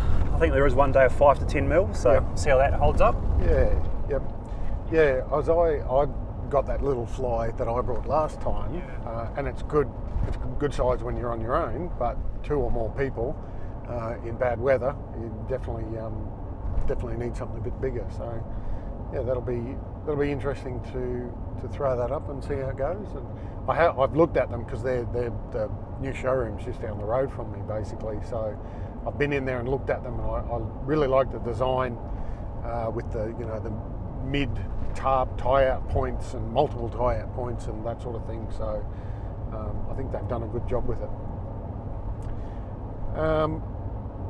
Right, what other new gear? Well, I guess the new gear that I've got is, I didn't disclose this before we came on the hunt, and I thought I was going to get laughed off the mountain, but I have bought some down booties to wear at night. So these are just basically slip-on booties that you're not designed to walk around in. They're just designed to put on, keep your feet warm. So I'm very jealous, Tobias. I'm very jealous. Like I said, I did think I'd get laughed off the mountain, so I was hesitant to disclose them. But then Look, we're secretly jealous. Yeah, when I showed you guys, you were like, "Well, why didn't you buy another 2 pairs?" Yeah. So I sort of have struggled to keep my feet warm at night, and I've done things like, boiled water and put it into my water bottle and thrown that in the bottom of my sleeping bag, which has been okay, but it's hasn't fixed the problem because the heat eventually runs out. Koala running across the road. The heat eventually runs out, and then you end up with a cold hard lump in the bottom of your sleeping bag that you got to deal with in the bottom of in the middle of the night. So saw a YouTube vid from a fella in New Zealand, does a bit of backcountry hunting. He suggested these, so jumped on eBay and got a cheap set. So I'll give them a go. The White Spirit Cooker, is that a new one from our last trip last year? Yeah, so I've gone, after that trip last year, I decided to go to a Spirit cooker, a liquid fuel stove, and go away from the gas canister stoves. I know you can manage your gas canister by putting it in your sleeping bag, putting it in your pocket or under your puffy or whatever. But even then, it just annoyed me that the cold weather affected it so much. And they're supposed to be like the Jetboil and MSR bottles are supposed to be an Alpine blend, but it's still. Yeah, we struggled a bit last year, didn't we? Yeah. And we had to boil the water as much as we could, or heat it up as much as we could, and then pour it over the gas bottle to get it to work again.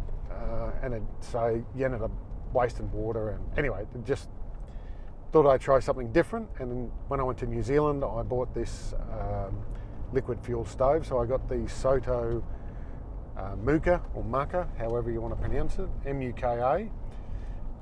Worked really well in New Zealand. And the advantage of this is it comes with a separate fuel bottle that you pour the shellite into, which has a pump on it. So then you pump it up and you control the pressure. So it's not affected by atmospherics, because you just pump it a few more times and you've got it at the right pressure, and it's not affected by the cold. It is still affected by wind, probably affected by wind a little bit more than the gas canister stove, but the one I had did come with a shield, windshield to go around it. I just didn't bother carrying that with me. So like I said, everything's a compromise. So it's a little bit more weight. I do run a slightly bigger pot. I got the XTS pot by Olin Camp, I think it is, which is like the design of the Jetboil. So it's got the fins underneath, but it's bigger than a Jetboil. So it works well with those on-track meals.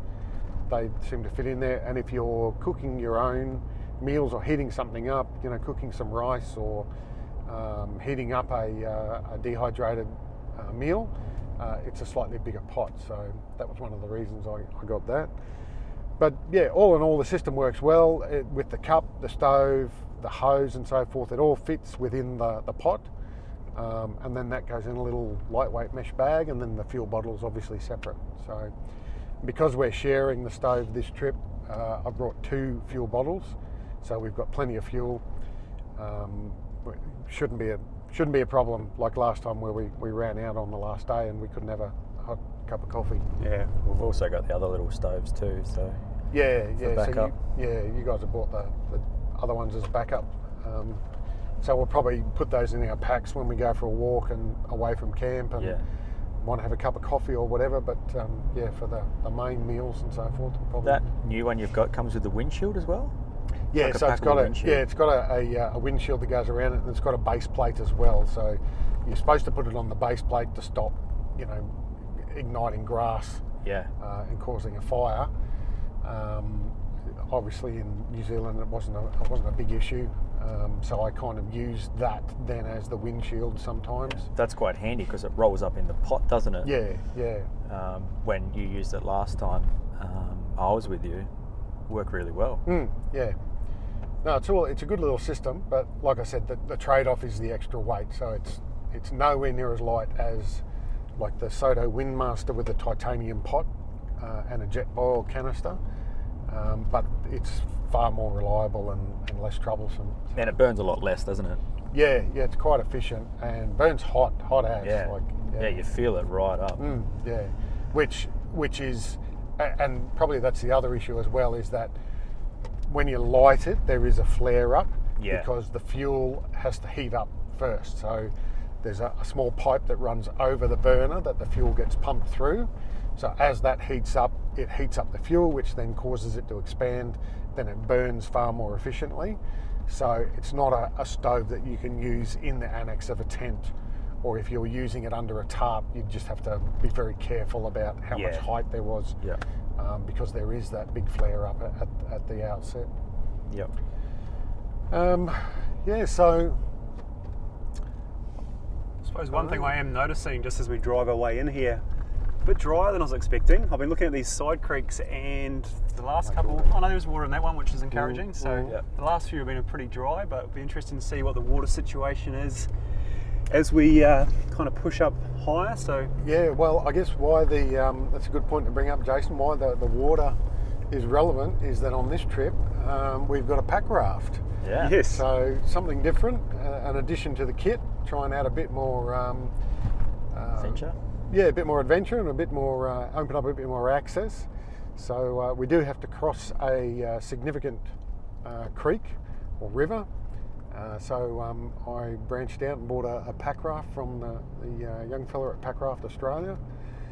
I got the Alpaca Caribou is the model. It's their lightweight sort of hunter packable version. So it's really more, it's not a white water sort of level of pack raft. It's really just for that, creek crossing or placid sort of river, going with the current, that sort of thing, not bouncing over rocks and sticks and that sort of thing. So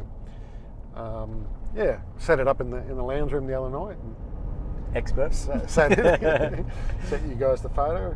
Yeah. Well, even just looking at it packed up in its little carry bag, I was pretty impressed with kind of the size and weight, and looking forward to seeing it actually blowing up and seeing Tobias float down the river. Yeah. Send me off at the Vikings funeral. So I'm trying to think of what else is is new to the kit. Nothing more really from my side that I can think of at the moment. Not to mention too is, Tobias, you're hiking in with your podcasting gear as well. Which is a little bit of extra weight and stuff like that. So last time awesome. I had the full kit with me in a basically a Pelican sort of small briefcase, and that was about 3.2 kilos I think when we weighed it. So this time I've trimmed the gear right back and have got it in a much lighter weight case, and I'm just going to seal it in a roll top bag. That case that you gave me was pretty much indestructible. You can drive a car over it. That's why I took it. So it was waterproof and wouldn't damage the gear. But this time I can see the value in cutting a little bit of weight out. Yeah, it's more just the bulk of it.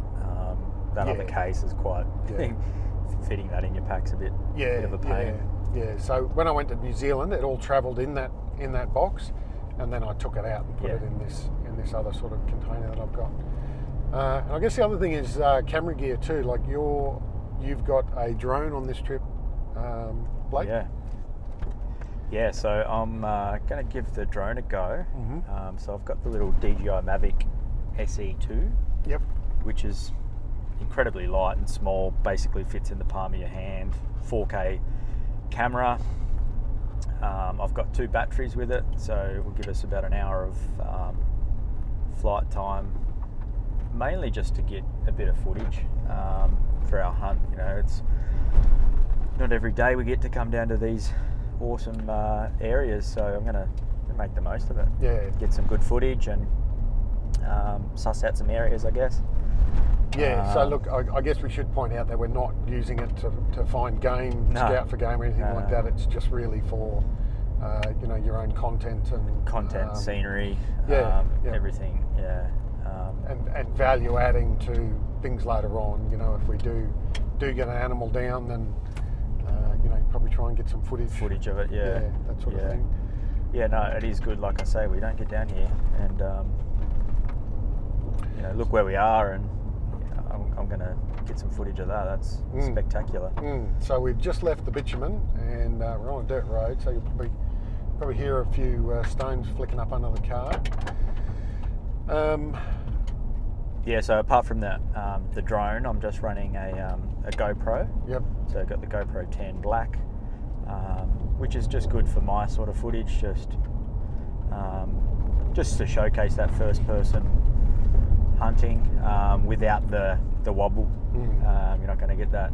It's got the gimbal inbuilt, so it's quite steady and smooth footage. And then I've got a little Panasonic TZ9, I think it is.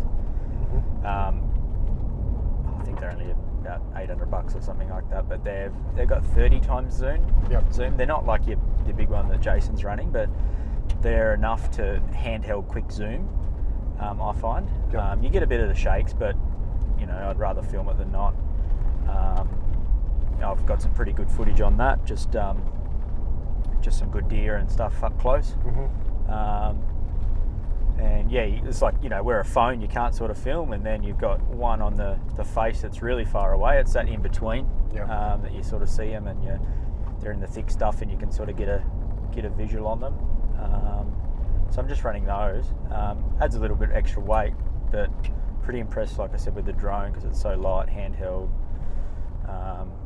I was debating whether to take it, but you guys said, we'll regret it if we don't get some good footage of the hills. So and then Jason, you got some pretty nifty gear there. Oh yeah, so I'm just running the Sony RX10 version 4.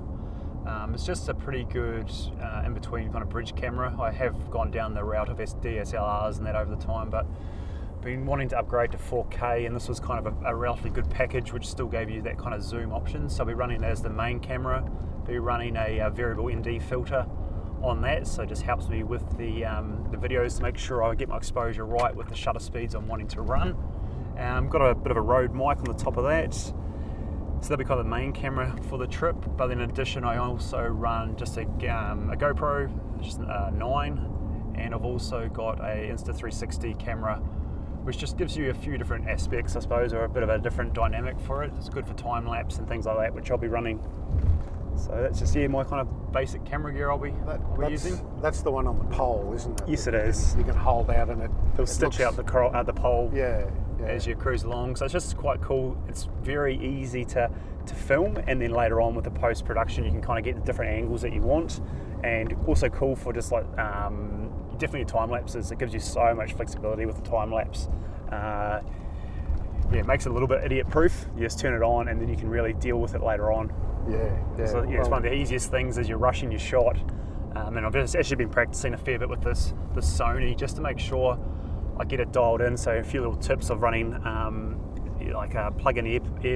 AirPods for the monitoring the audio. So hopefully will help improve the quality of the video I produce from the trip. Yep. Yeah. You know what they say about making things idiot proof? Yeah. They'll just make a better idiot. Yeah, that's a good point.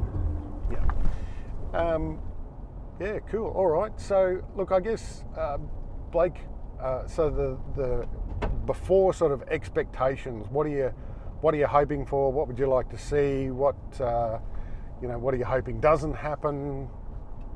Give us some final thoughts. Yeah, I guess from my end, I'm just happy to be here on an adventure and learn, for one. But obviously, the ideal is to see some deer. You know, get some sights on some sambar, get some good footage, have a good time with mates. Who are those mates? Yeah, I've got some guys up in the hill that I'm meeting up. All right, yep. You know, just have a good time. Really enjoy it. Get away from work for a little bit. I think that's a big part of why we all come away and do these trips. Is, you know, mentally and physically, it's rewarding both ways. Like, even though you're exerting yourself and hiking up a hill, when you get there and having a coffee glassing, there's nothing better, in my opinion.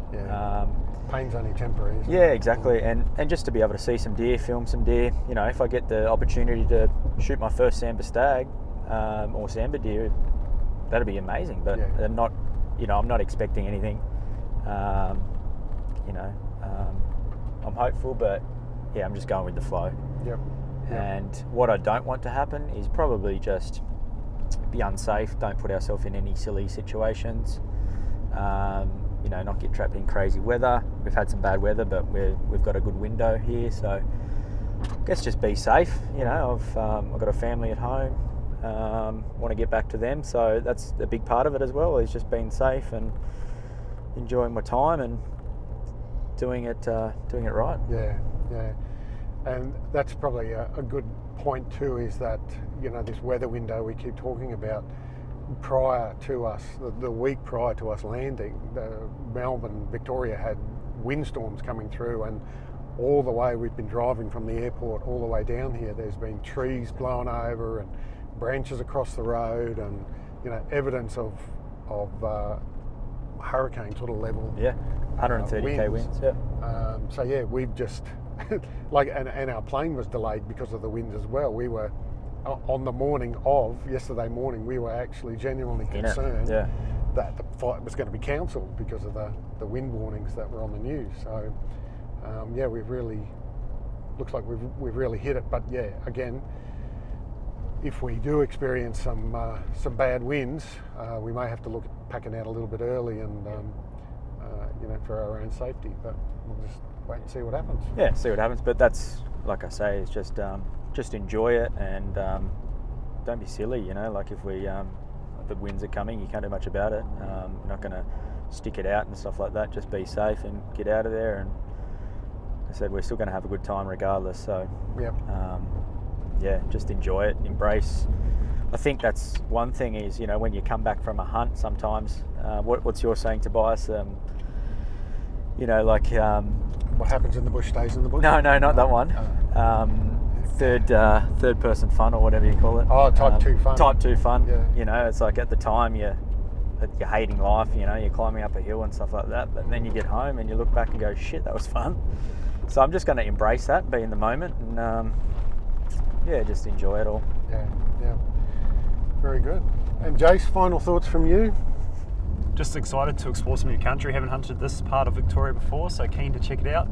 And with the goal to put together a video, I suppose, that portrays our trip in a I don't know, just a very adventurous kind of spirited way. Yeah, captures of why we get out here, why we love it. That's my big goal. Yeah, look, and we're flying down from Queensland, pack rafting across a river, hiking in for 8 days. Pretty cool. It's a bit of an adventure, and Yeah. I'm excited. And look, I'll just also say that we're not disclosing where we're going, and we're going to make an effort to sort of not make it too obvious in the video, just simply out of respect for the person that has given us the information and told us to come into this place. So not that I, you know, it's all public land, and not adverse to discussing you know, places that we go with people, but yeah, you do tend to get a little bit criticised sometimes when you talk about where you've gone, and particularly name the place. So yeah, just out of professional courtesy for the person that's put us onto the spot here, we're going to keep that to ourselves. Right. Well, we're probably about 30 odd k's away from actually pulling up and getting the packs on, so we'll call it quits there. and part 2 of this will be you listening to us after the hunt. Sorry, I got dual screens on, so I sort of like you're on both sides, but I'm looking at the camera here. So Yeah. all good. All good. Rightio. Well, welcome back to Australian Hunting Backcountry, and this is now part 2 of the conversation specifically with Blake, a post-hunt wrap-up, and we're also joined again by our friend Jason from Liquid Antler. So welcome back, fellas. Thanks for making this happen. No worries. Cheers, Tobias. So we are doing this via remotely. We're not in person like we were last time. We just couldn't make it work with the timing and flights and other things that we needed to do. So we're all on video chat at the moment. So just bear with us if we end up talking over the top of each other or whatever. We'll do our best to clear it all up at the end. So we're now 31st of October. So we have been back from the hunt for just over a month. So our bodies have had time to recover, and the type 2 fun has kicked in. So the trauma and pain associated with certain parts of it have faded now into a distant memory. Jason, I'll start with you. Now I know we did a bit of a wrap up recording anyway, but how's things been in the last month or so for you from after the hunt? Yeah, good, mate. I suppose for me, after completing the trip, like you say, it's always the body's hurting a bit and the old morale and everything's taken a bit of a beating. But like you say, we're 4 weeks roughly from the trip. So I've already been planning my trips for next year with the rut coming around back to New Zealand, and also looking at potentially what sambar country we could target next year. And the other thing I've also been playing around with is a new rifle build. So seeing yourself and Blake's rifles that you took down the trip has kind of inspired me to put something together. So I've just been starting to research and doing a bit of work on that in the background. But yeah, it's definitely interesting for a bit of a hunt. Probably nothing will happen for me for the rest of this year, but seeing what I can tee up early in 2025. Yeah, very cool. And I want to say congratulations, but I also want to kind of spit in your eye. But you were lucky enough to win a hunt or part thereof. I was. Yeah. So actually, a while ago, I had a voicemail on my phone, and I know I'm pretty slack at times of checking them.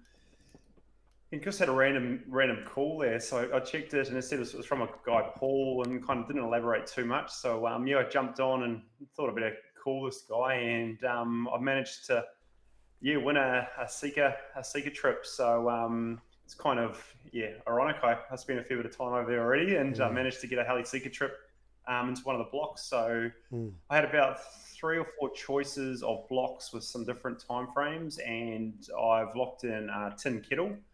It's always been a block that I've wanted to get to, and it's for a 5-day hunt there in late April, so bang on the rut. It's pretty stoked to pick that up. Yeah, nice. All right. So next year you might be coming back with a trophy Seeker.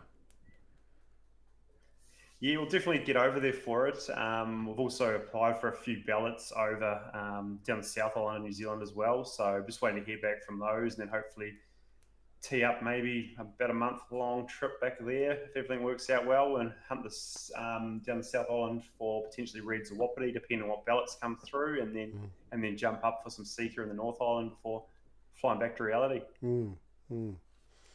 Very cool. All right. Well, no, in all seriousness, mate, congratulations on winning that. That's I see that I'm a member of the hunting club too, and I see them giving them away all the time, and it's good to know someone that's actually gotten one. So probably well worth a membership. Yeah, definitely. I think it's $100 a year, and I think they might do a couple draws now a month. I'm not sure if it's 1 or 2, but yeah, definitely can win it. And I never usually win anything, so yeah, pretty stoked to pick that up. Very cool. All right, and so Blake, how have you been since coming back from the trip? Yeah, pretty good. Back to reality, I guess. body's healed. Back in sort of doing a little bit of fitness and training, and I guess the confidence and all that is back, ready to probably head out soon for either a camp or a hunt or something. Yeah, I reached out to you the other day. I was like, I think we're ready. I'm good to go. Yeah. So I think, yeah, no, it's good. Obviously, the pain you endure and all that down there is fun, but the recovery and all that sort of takes a little bit to get through. And just, I guess, living out of a pack for so long, it takes you a little while to sort of get back into the routine of life and work and all that. I'm still sort of getting used to living in the bush pretty comfortably, to be honest. It's good. And in terms of injury and recovery, did you have any sort of niggling injuries after the trip? No, not really. Excuse me. Not really. There's a couple of times there you boys saw me roll over on my ankle. I just kept rolling on that same ankle. So that's was a bit swollen for a little while, but it wasn't like bad.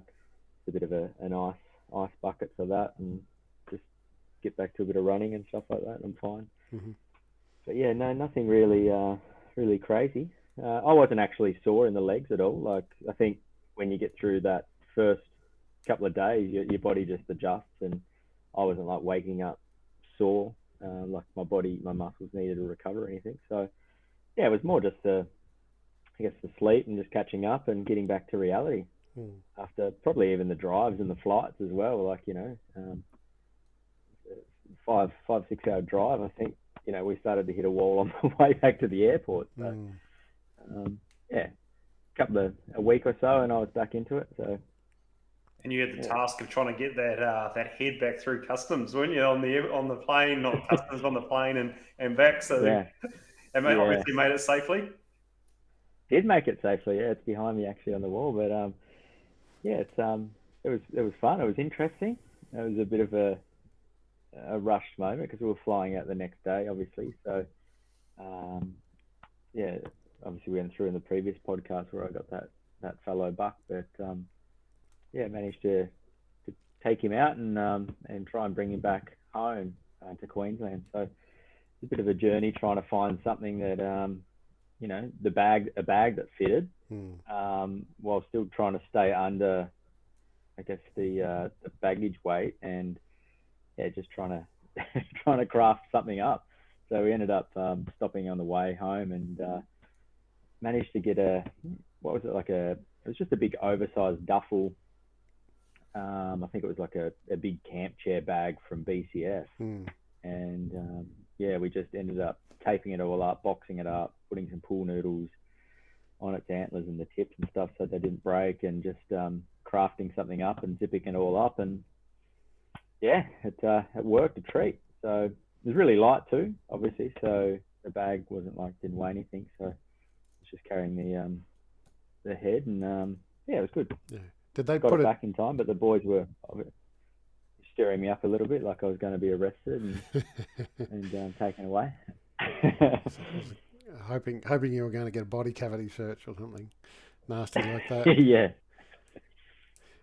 Did it go through in oversize, or did they let you check it in? No, just went through oversize. So which was pretty weird. Jace already went through to the gate and stuff like that. So I had to go check it in with my rifle, and they sort of wanted to have a little peek, and they checked the explosive sort of swabs and whatnot. So that was a bit weird because it was still cleaned up and that, but there was a bit of a stench there that I was a bit worried about, like it was going to have a million dogs floating around or something like that. But no, it was all hygienic and taped up and everything like that. But obviously, being in a bag for a few hours drive, yeah, wasn't too good. So yeah, no, I've managed to get it through, and it was actually quite cool because the guy that you guys, Tobias, you do it quite a bit, and Jason as well. But going through the airport and checking in a rifle is, I've done it a few times now, and it's pretty easy. But it's, when they have to check it and things like that, and some people just don't know what to do and whatnot. It's good and refreshing to have someone that actually knows what they're doing and stuff. So I had this guy that rocked up and checked my rifle and whatnot. And he goes, "Oh, is that a Browning?" And I was like, "Yeah, it's a Browning X bolt." He's like, "Oh, nice. Yeah, I've got, a bolt or something like that." He said, and just had a good chat. So it was just refreshing to the guy checking me in, Virgin Security or whatever, was a hunter or whatever, so, or a shooter. So it was refreshing. Yeah. Actually, when I came back through, because I stayed on, just for everybody's information, I stayed on for a few days. I flew my son down, and then we went out hunting in some local areas with Mick from the deer school. And those rolls of tape that I bought to wrap your antlers up and attach the pull noodles and all that sort of thing, I had one of those in my carry-on bag, and when I went through security screening, they took it off me. They said I couldn't take it on board the airplane. So for future reference, a roll of masking tape is apparently a no-no. Wow. Yeah, it's we were running late. We were running really late because the traffic was so bad. So I didn't even bother arguing or anything. I just said, "Throw it away, mate. Do what you got to do." But I thought the world's gone fucking crazy. Obviously, it was considered a risk because it's potentially a restraint. But I mean, yeah, that's a bit weird. Yeah. So Yeah, very, very weird. Could have been worse though. I could have accidentally, left a favourite knife in my wallet or something like that, in my pocket or something like that. My dad has done that before. He's accidentally left a pocket knife in his pocket, gone through and had to throw it in the bin. So yeah, I've done that with the Leatherman. Nice bloody Leatherman in my bag, just rushing and boom, gone. Couldn't get in my ticketed luggage. So. They don't take it to like the baggage services or anything, so you can try and get back later. You just gotta piff it. Gone. Yeah. Wow. Yeah, anyway, thanks to 9/11 for all of that. But anyway, that's how the world is now. Now you touched on one thing then, Blake, about morale, and I just want to focus on that a bit because I actually had a little bit of a bit of a downer, I guess, after the trip, and I also, well, I'll get you to discuss that part first, and then I'll talk about sort of how I was feeling afterwards. Yeah. Look, the morale for me was it was my first big high country trip, so as we mentioned previously, like it was a good learning curve just to be up in that terrain and learning. The morale was good for me. I think we had some tough days on the hills. We sort of went through some hard miles, and then just trying to find obviously the fresher sign and whatnot, and had to drop down lower. So we really only had that last couple of days where we were getting onto some sign and starting to see some sambar. So the morale was sort of at the end there when we wrapped it up. I was sort of ready to go, not in a bad way, but just in a like, oh, they've beaten me this time, and I'm keen to come back. That was my thought. So it was just unfinished business, just like left a bit of a full stop there to say, all right, that's that part's done, and time to go back and relearn and regroup and do that. But my morale was pretty good. Like obviously I shot a deer, saw sambar. We got a little bit of footage of them. You guys saw some stags. I think we just probably a couple of days too short. Like, to be honest, I think we probably would have been successful with an extra couple of days under our belt and learning the area a little bit more. But that's the way it goes. But my morale was still good coming home, and I was still watching hunting videos on the way home and stuff. It's ready to go pretty much as soon as you get off the plane. But your body does need that recovering, and I guess your mindset does as well. So. Yeah. And on the trip, I mean, you got young kids and a wife at home as well. So on the trip, did you sort of find that there was any particular point where you got a little bit homesick or something like that? probably sounds bad, but no. It's all right. I don't think your wife's my- going to be listening to this. So. Yeah, just see if she's going to come in. No, and that's probably bad of me to say, but no, I miss the kids obviously, but it wasn't like I was, rushing to get home. I love this shit. I love being in there, and amongst it, I could have stayed there longer, for sure. I think just the situation makes you sort of go, all right. And I guess morale, if you don't think you're in the right area, or you think they're moved on, or you think they're somewhere else, or you're just not beating them to those spots, it's one of those things. But I think it was, like definitely miss the kids and whatnot, and I was still staying in touch with them through the inReach and whatnot. So I didn't feel like I was completely off grid, which was good. But no, it's good. Yeah. I guess the having that inReach and that ability to communicate really sort of staves that off.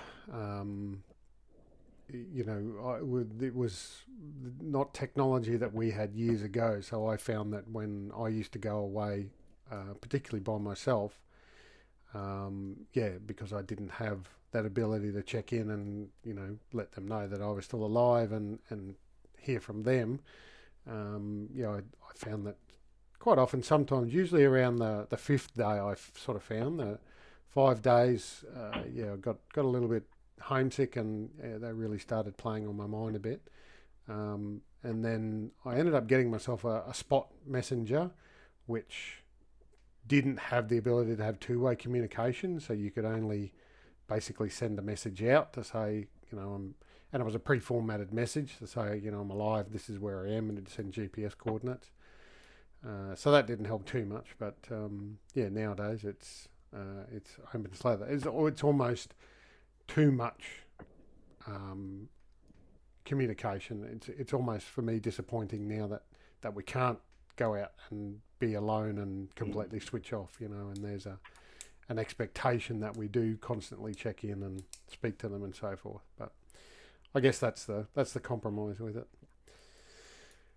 So I think I'm probably lucky in that sense. Sorry, Tobias. I was going to say I was pretty lucky in that sense where my wife probably didn't care too much, to be honest, about where I was. I was checking in and stuff like that, but I'm lucky. I guess there's some wives there that are probably a little bit needy or whatever, but my wife's pretty flexible. She lets me go do what I want, and she knew I was safe just by checking in. So it wasn't like I felt like I had to. It's more like I wanted to here and there, just check in. So. Jason, what about you, mate? How was the morale during the trip and post-trip? Yeah, it's definitely, I've done plenty of trips now, so I know you're always going to have your highs and your lows. So I think we experienced both of those multiple times during the trip. You definitely have your moments. You're on top of the world. This is great. This is amazing. And the next thing, you can't find water. We're not seeing the animals. There's all these things that just starts playing on you. But then that's what makes it, such a great trip when you look back on it. So definitely had the highs and lows during it. Since then, look back with fond memories of what a successful trip it was. We saw animals, we explored new country. Blake shot a deer.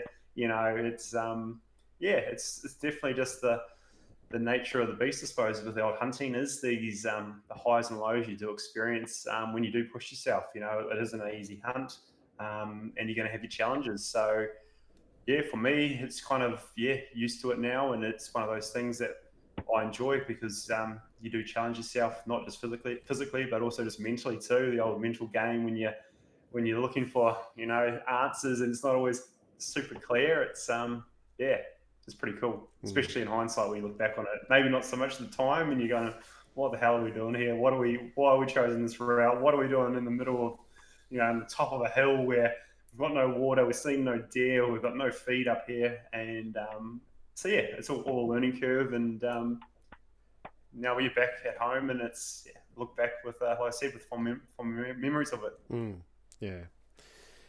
Yeah, and that mental fortitude on the trip, that's a big one as well. Not letting those hurdles that we keep encountering, take their toll too much. And I've done that before on trips where I ended up pulling out early, and every time I did that driving home, I always regretted it. I always thought, why did I do that? Why didn't I just stick it out and so forth? So, yeah, that's a good point.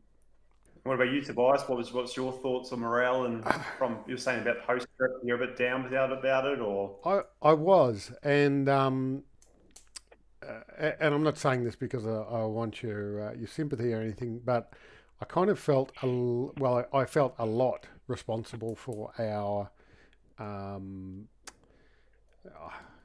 No, I know failure is not the right word, but failure to achieve our goal in taking a sandbar. In fact, the fact that we didn't see, or we saw so few, and had all those hurdles, and I really sort of felt responsible for, I guess, sort of for wasting your time, so to speak, on the trip, because it wasn't as good as it should have been, or I guess I had hoped it was going to be.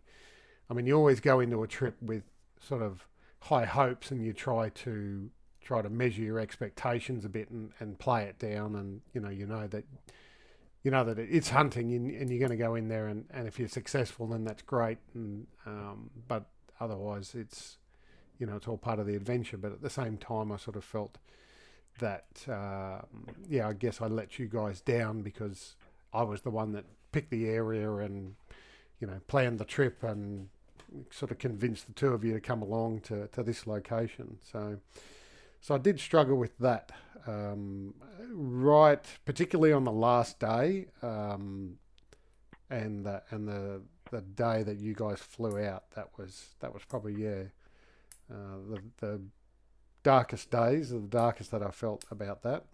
Yeah, mate. I don't think I don't think you should feel bad at all. To be honest, it was, for me, coming down there, leaving the family, leaving the kids, and all that sort of stuff. Like, for me, it's just being in those spots. Like, you don't get there easy. You fly, you've got all the planning and trips, but once you're there, and you just, all, like Jason said, all those little moments and struggles and challenges and hurdles and all that sort of stuff kind of collectively all together make the hunt memorable. And like, just I look back now, like Jason was saying, like we couldn't find water for a day and a half, 2 days, and we were down to like the last couple of liters, and we were 18k deep or something stupid.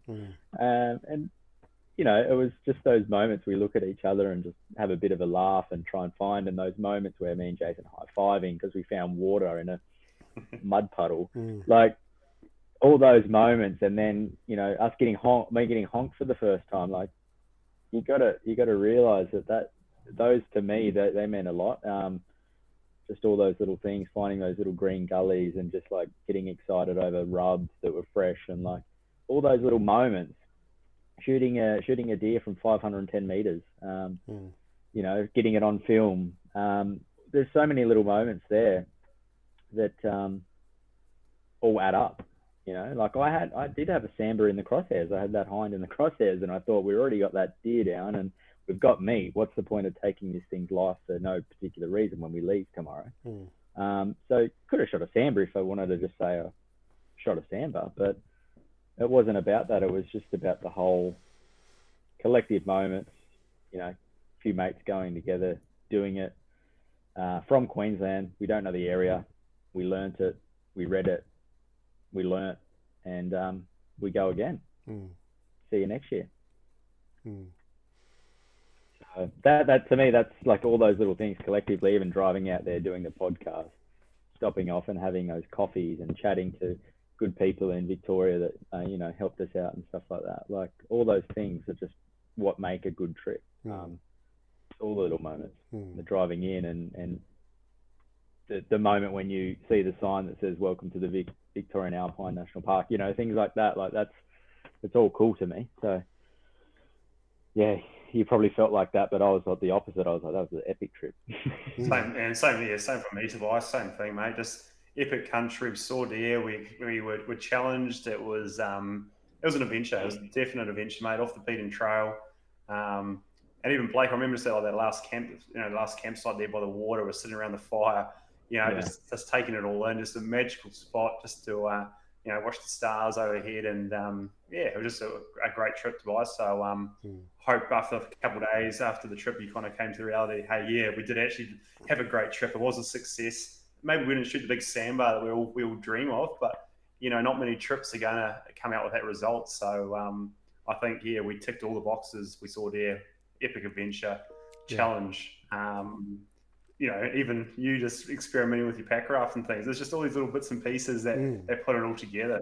So, it was an awesome adventure, mate. So yeah.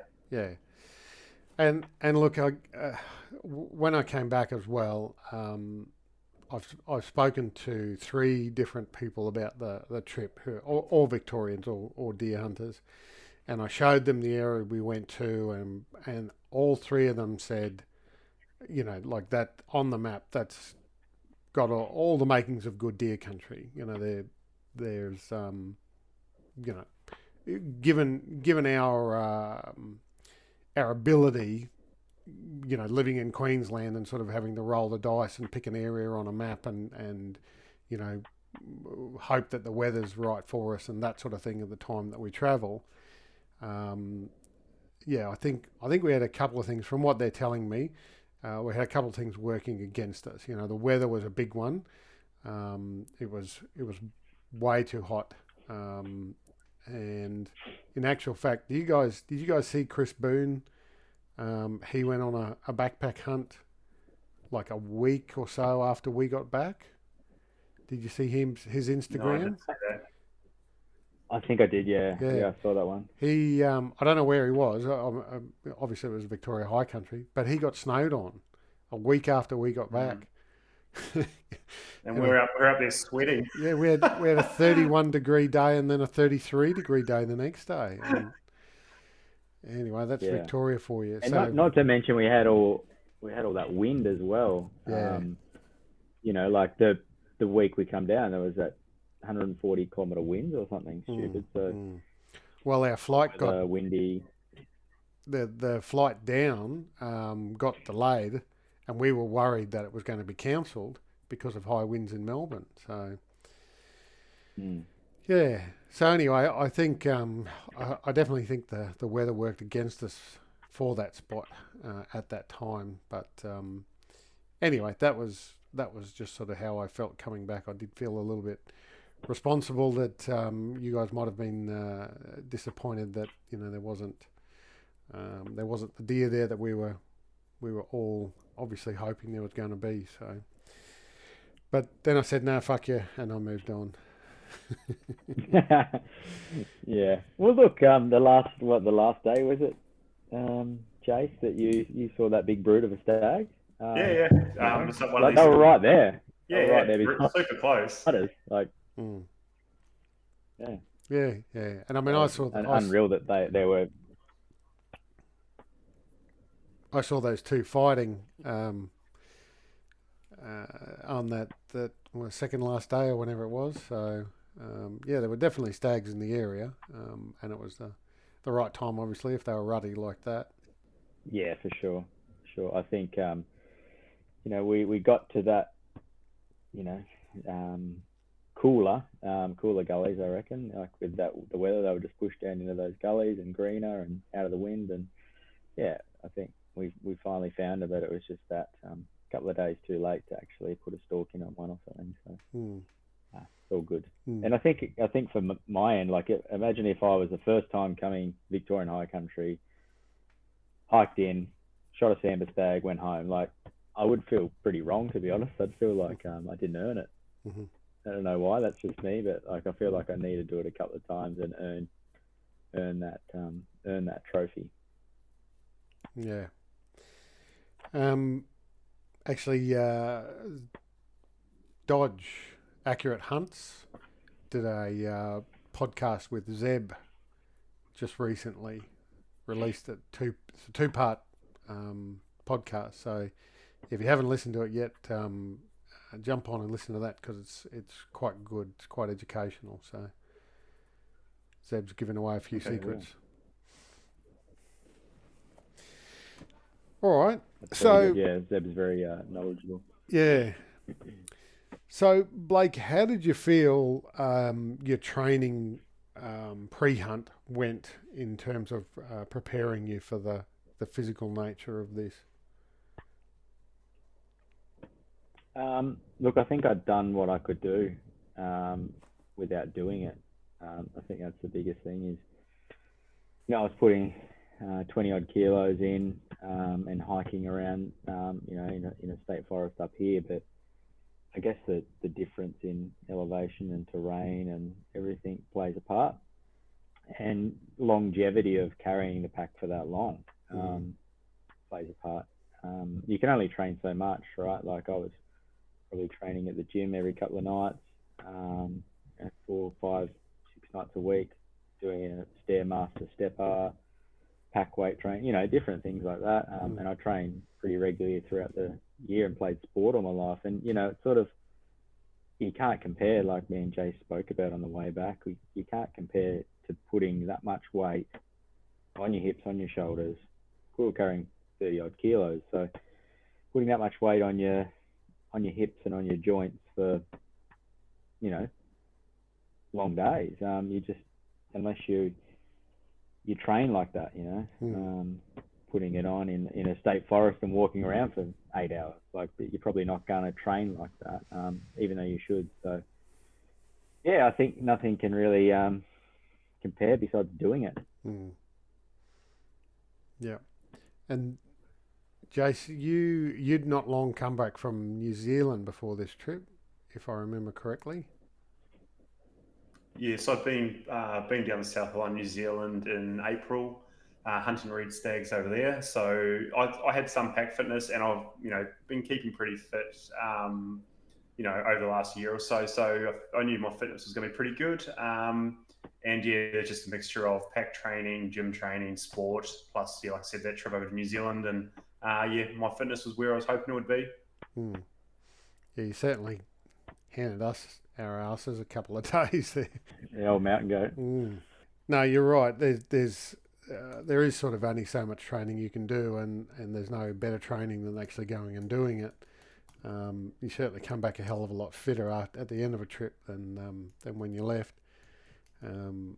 Did anybody weigh themselves to see how much weight they'd lost at all? So once we got out, I could see just in the hotel, just after having a shower, I could see I definitely lost weight, and I think I was down about 4 kgs from when I went in. So I stayed off about 82 because I do like a bit of a body scan thing at work, so I regularly get that done. So I was 82 when I left, and about 78 by the time I was out, and that's only 10-day trip. But pushing pretty hard, and the calories in, calories out kind of thing. So definitely, 4 kgs down for me. Yeah. I think I was about the same, to be honest, 3 or 4 kilos. Obviously, I was probably more in a deficit than you guys. I think we're just struggling on the last couple of days for food, but it was about 3 or 4 kilos. So yeah, noticeably different, sort of, that I could see, but yeah. What about you, Tobias? Did you manage to weigh yourself or get an indication? No, I didn't weigh myself, but I definitely lost weight because when I got home, I had to put another hole in my favourite belt to pull it in a bit tighter. So yeah, I definitely lost some size around my waist, and the goal is to keep the training going to try and keep it off. So that's my measuring stick is where my. How's it going? Yeah, I'm still there at the moment. So actually, Nice. I went to the doctor today and for a health checkup and so forth, and she weighed me, and I'm down to 90 at the moment. Normally, I sort of sit up around the mid 90s. So yeah, if I keep it around there, I reckon that'll be good. Yeah, nice, good work. Now, with your gear, Blake, usually on these sort of trips, there's an element of damage and sometimes destruction to some of the gear that you take away, whether that's through wear and tear or through material failure or an accident or something like that. Did you have any issues with any of the gear that you had? No, not so much. The gear I took was pretty good. Like everything came back okay, um, and was practical and you know worked well. But I think it was just the things that I was missing. Some of the things that I wish I had taken, which we probably discussed in the last episode. But yeah, the gear itself was pretty good, and it's a testament to sort of the brand you pick. I actually, now we think of it, it was just probably the solar panel, just a cheap solar panel that broke. That was probably the only thing. Everything else stood up to it. So I think that's why you buy quality. Test it by quality. You can't go wrong. But yeah, it was just that we got to that point in the trip where we're sort of all running out of juice on our devices, phones, the maps, and InReach and all that sort of stuff. So when I broke the charger, so the little USB piece come off on the foldable solar panel, so the USB piece where I plug my cords in just broke off, so I couldn't use it. So I had to piggyback off you guys on a couple of times there just to keep above empty. And yeah, that was the only thing really that broke. Everything, even my drone that I took, that was fortunately no longer with me now. That's a different story. But yeah, even that took some punishment and stuff in the bush. Yeah, everything else that I think of has all come back safe and not damaged. Even the lightweight tents and stuff like that. No more holes after I got that ground sheet and stuff like that, which was good. Yeah, probably need to replace a couple of tent pegs. Just little things really. Yeah. Nothing too crazy. Like just with the hard grounds with those alloy tent pegs don't really do it justice. I couldn't get anything in purchase, so you had to smash it with a rock and then end up busting the little string off them or bending them over or whatever. So just replace a couple of those. That's it. Yeah, I've got to replace a couple of tent pegs as well, but yeah, I'm the same. Otherwise, I think all my gear pretty much survived. Jason, do you have any casualties from the trip? No, pretty good. So I pulled all my gear apart and gave it a good clean and packed it all away. The only thing I did experience on the trip was just the Alton pillow. I managed to somehow get a few small pinpricks in that. I managed to repair it while we were out in the bush, but that's one thing I'm just going to replace. It's just going to be a pain. Otherwise, it's one of those kind of, I've had it for over a year now, taken it on multiple trips, so I'll just grab it a new Alton pillow, and that's pretty much the only casualty for me. Yeah. All right. Good, and that, like I was saying, that's pretty good for for a trip that long. I think there's usually a fair few things you may have to replace, but testament to just good brands and good quality gear and stuff like that, isn't it? Probably actually the only thing would be those water things we were using to filter the water, Tobias. We punctured a few of those from your kit, so maybe they might be on the purchase list. Yeah. I'm going to look at a new. Well, I'm going to throw away those filters. I think they've outlived their life expectancy. But yeah, I'm going to look at what I'm doing next for water filtration, because that gravity system is good. It's convenient that you can just hang it and walk away and it does its thing, but it's slow. And if you need water straight away, and that's where those squeeze bags that you're talking about, that's where they're good, because you could screw the filter on and then squeeze the shit out of it, and you could come up with a liter of water in reasonably short time. So yeah, both those bags blew up on me on this trip, which is probably reasonable. I think they're about. I think I worked out they're about 8 years old anyway. Oh, that's good going then. Yeah, yeah. So yeah, I can't complain And we were about probably it. a bit eager to get that water out too. Oh yeah, yeah, yeah. They was not being gentle with them. Yeah, so that will definitely be the next thing I look at is because I've got the Steri pen, which is the UV light pen, and that takes a minute basically. You put the pen in, turn it on, and stir it around. You can only do a litre of water at a time, but the disadvantage is that if there's anything in the water, it doesn't filter it out. Like it doesn't take little crawly things or bits and pieces or floaties, that sort of thing. So you could filter it through a sock or a shirt or something like that, I guess, if you really wanted to. So that's quick, but neither of them. The disadvantage with any water filtration except for tablets is that neither of them change the taste. So if you're like Blake, you and I on that red deer hunt, where we were testing our gear, we came across that sort of stagnant pond down in that bottom of that gully there, and the water was not great tasting. So you either got to put up with it or be prepared to add some sort of flavouring to it, or add the tablets that apparently can change the flavour. So then you get like a chemically or chlorine-y sort of taste in the water. Yeah, that wasn't tasty at all. It's because there were 400 cattle drinking out of it as well. But anyway.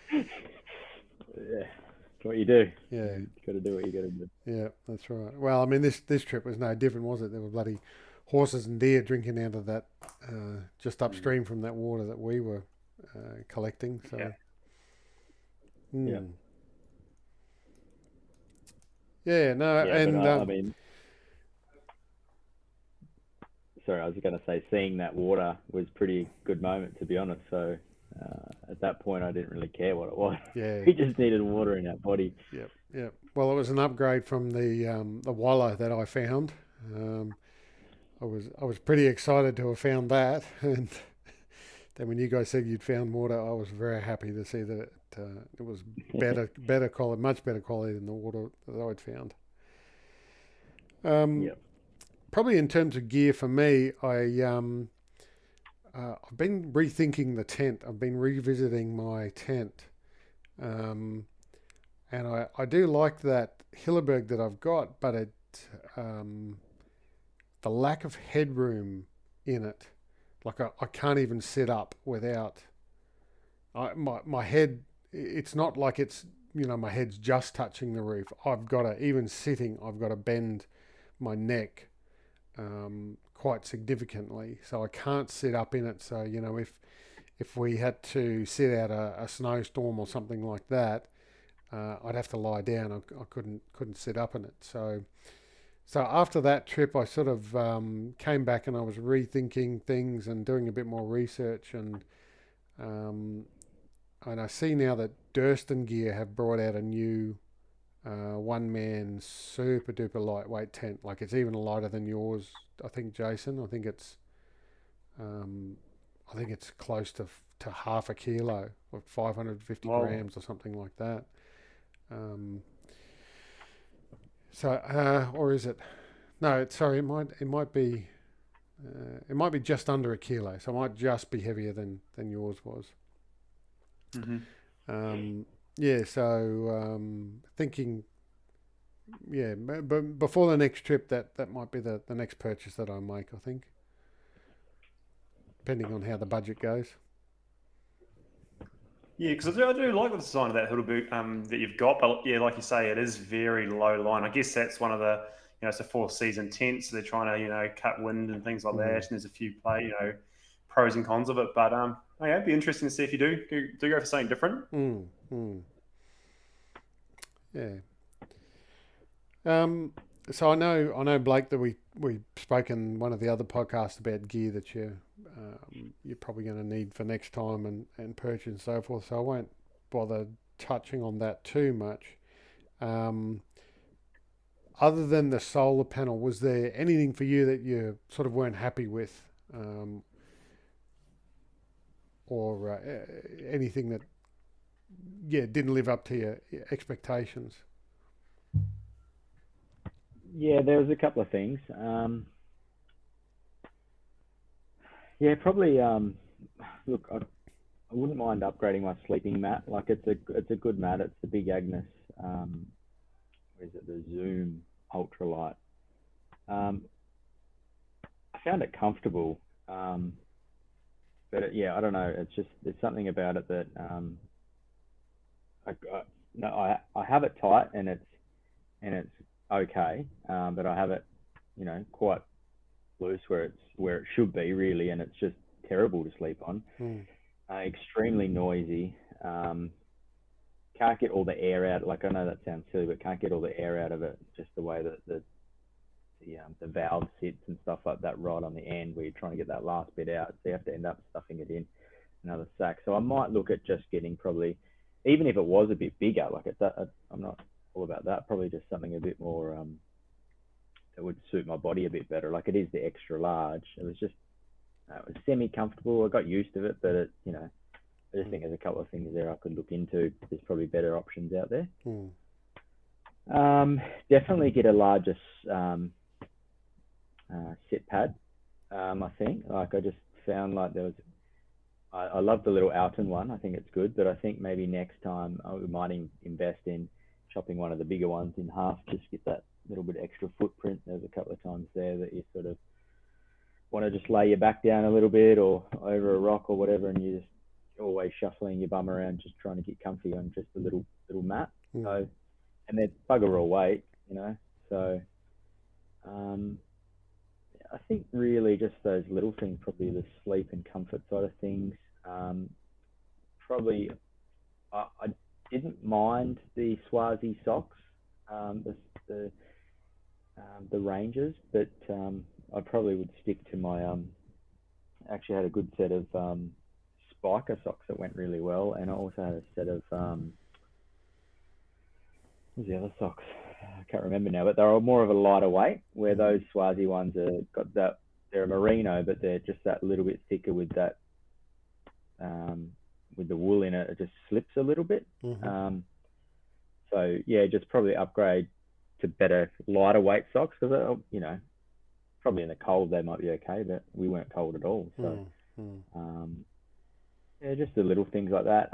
And another thing just to remember to take next time is probably like more hydration sticks and flavoring, because as we mentioned before, you're tasting water like that and you're running low on the little hydration sticks. You just need something to put in water, just a bit refreshing and something that tastes okay. So even like some drops of cordial or something like that, just to give it a bit of flavoring and keep you going. Just those little things keep the morale up. But apart from gear, I just think it's probably just some little things there, like sleeping mat and more comfort things. And what about your shooting gear and setup and so forth? Yeah, probably a good point. Shooting gear was good, like the rifle itself worked a treat on the deer and my eyebrow. I noticed that you still got a little bit of scar there the other day. Yeah, a little bit of character. And probably the bipod. Just really think about that. I've got the little low Spartan bipod, which was good. And I mean, lucky you had your medium one there, because that was too low. Couldn't get the rest on the angles we were on and stuff like that. So yeah, probably just maybe look at a bit better bipod. I'm definitely going to buy one of those Alpine Accuracy. If you weren't there on both of those things, that deer would be still cruising around. So yeah, just probably the backrest. Like that Alpine Accuracy bag thing weighs nothing, and it's super solid. So that'd be handy to grab, and probably just look at maybe even one of those adjustable Spartan bipods. I don't know, maybe the medium to small or medium to large. I don't know. But that's something you can upgrade pretty quickly because you've got the clip-on, clip-off scenario. So I could just grab a spare and have it. I don't know. Well, the beauty of the Spartan is that you can just unscrew those legs and buy the legs separately, and then screw them in. Oh, okay. Yeah, you don't need to buy a whole new bipod. The head's good for any of the legs that suit it. So that's cool. Yeah. Probably the other thing that I felt like I missed was probably another bigger little hip belt bag like Jason got. I had my little one, but it wasn't quite long enough for, say, the bipod, because I think that's a really good spot for your bipod there. And it wasn't just long enough for certain things. Like I don't think my phone could fit in it there and my bipod, so I'd probably get another one. And the one that Jason got on the way out was perfect size. It sort of wasn't too small and it wasn't massive. So, and it fitted all your like lollies, little snacks. You know, bipod would be ideal in it as well. So you can just whip it out and you got it right there. Yeah, Jason with his kilo of lollies every day. Yeah, got to keep me going. Yeah, I'm just sitting here starving on no calories, and Jason's just counting down his lollies and leaving a trail of them everywhere. Gosh. Yeah, I'm definitely going to do something about a tripod. Upgrading the tripod. For me, that the system that I've got is it was financial reasons why I did that basically. So yeah, I think it's going to be worthwhile investing in a pretty decent tripod before the next one as well. And then with a decent tripod, you can use that in place of a bipod too. So if you do need to get up, if you've only got the low bipod and you need to get up a bit higher, a lot of the hunting company tripods have been designed to shoot off as well. So yeah, you sort of noticed that too with your spotting scope, didn't you? Like just having a little look through it, and then even the footage and stuff like that it's good. But like with those, because you had customized it too, didn't you, with your trekking pole legs? So just the aluminium was giving that little bit of bounce, wasn't it? It's just sort of like little flicker on your on the view of it. So having that a bit more solid, you could definitely utilize the filming like from your phone scope mount. And when I was filming through the phone scope and it was stationary, it was great. It worked perfectly. But as soon as I had to move it to pan slightly, when I was filming you guys walking back from going and collecting your stag, I'd move it and I'd just have all this shake and so forth afterwards. And I was looking at the footage the other day, and it really, if I'm going to be doing a little bit of filming and so forth for some content, I definitely think it's going to be a bigger advantage to have a proper tripod. And the carbon fiber ones nowadays, there really wouldn't be that much weight difference between the setup that I've got and a small weight sacrifice I think is worth it for the quality that it's going to give me. Yeah, look, and they come down pretty low, like with the stays or whatever on the sides. You can strap it to the side of your pack pretty comfortably. It weighs nothing and super solid. So can't really go wrong if you spend the money on one, I think. But it's just how much you're going to be using it, I guess. If you've got some big trips planned in good country like that, it's probably ideal, I reckon. Yeah. Now, Jason, when I spoke to you the other day, we reflected on the trip and the fact that you didn't take a rifle and you were concentrating on the filming side of things. You're happy with the? I know you've already released a YouTube video, a gear dump, so to speak, from the trip, and you're working on editing the main video for the trip. Were you happy with the footage that you got and all the gear and so forth that you took? Yeah, so I suppose just quickly on the gear. Yep, happy with pretty much everything I took. The one thing I will look at purchasing is a pair of gloves. So I did borrow some First Light gloves off you, Tobias, which we didn't end up needing, but I know how important it is to have a good set of gloves. So that's something I'm still on my to-do list. Didn't Is even come purchase. close to needing them, did we? My down I jacket never know, came out of the bag.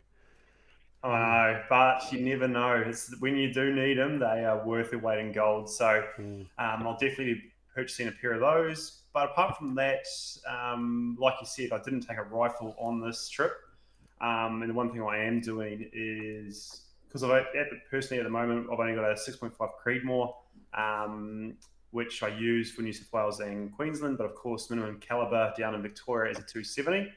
So I am in the process of just researching what I'm going to get and kind of trying to do a bit of an affordable mountain rifle that I can use down in Victoria and over in New Zealand, some southern Alps kind of hunting. So mm. yeah, I was very close actually just the other day of just pulling the trigger on a Hauer, I think they're a Carbon Elevate or Hauer Elevate, which is the carbon barrel, carbon stockies stock, and a 300 Win Mag. But I've got quite a few mixed reviews from quite a few people who contacted me about them and just problems with the accuracy of them shooting. So I decided just to do a little bit more research. And at the moment, I'm kind of going around to the Hauer Carbon Stalker. So still the Hauer, still pretty much a good bang for your bucks. For about $1,250, you can get a 300 Win Mag with a 24-inch barrel, not the carbon wrap one, Mm-hmm. and with the Stockies carbon stock. Yep. And so far, I've heard the reviews a lot better with the accuracy for those. So I've heard about 50% for the Elevate with a carbon wrap barrel. Some just couldn't get to shoot at all. Every bit of ammo they've tried. So I don't really want to battle away with it if there is a risk of that. So at the moment, I'm close to pulling the trigger on the Carbon Stalker. Mm-hmm.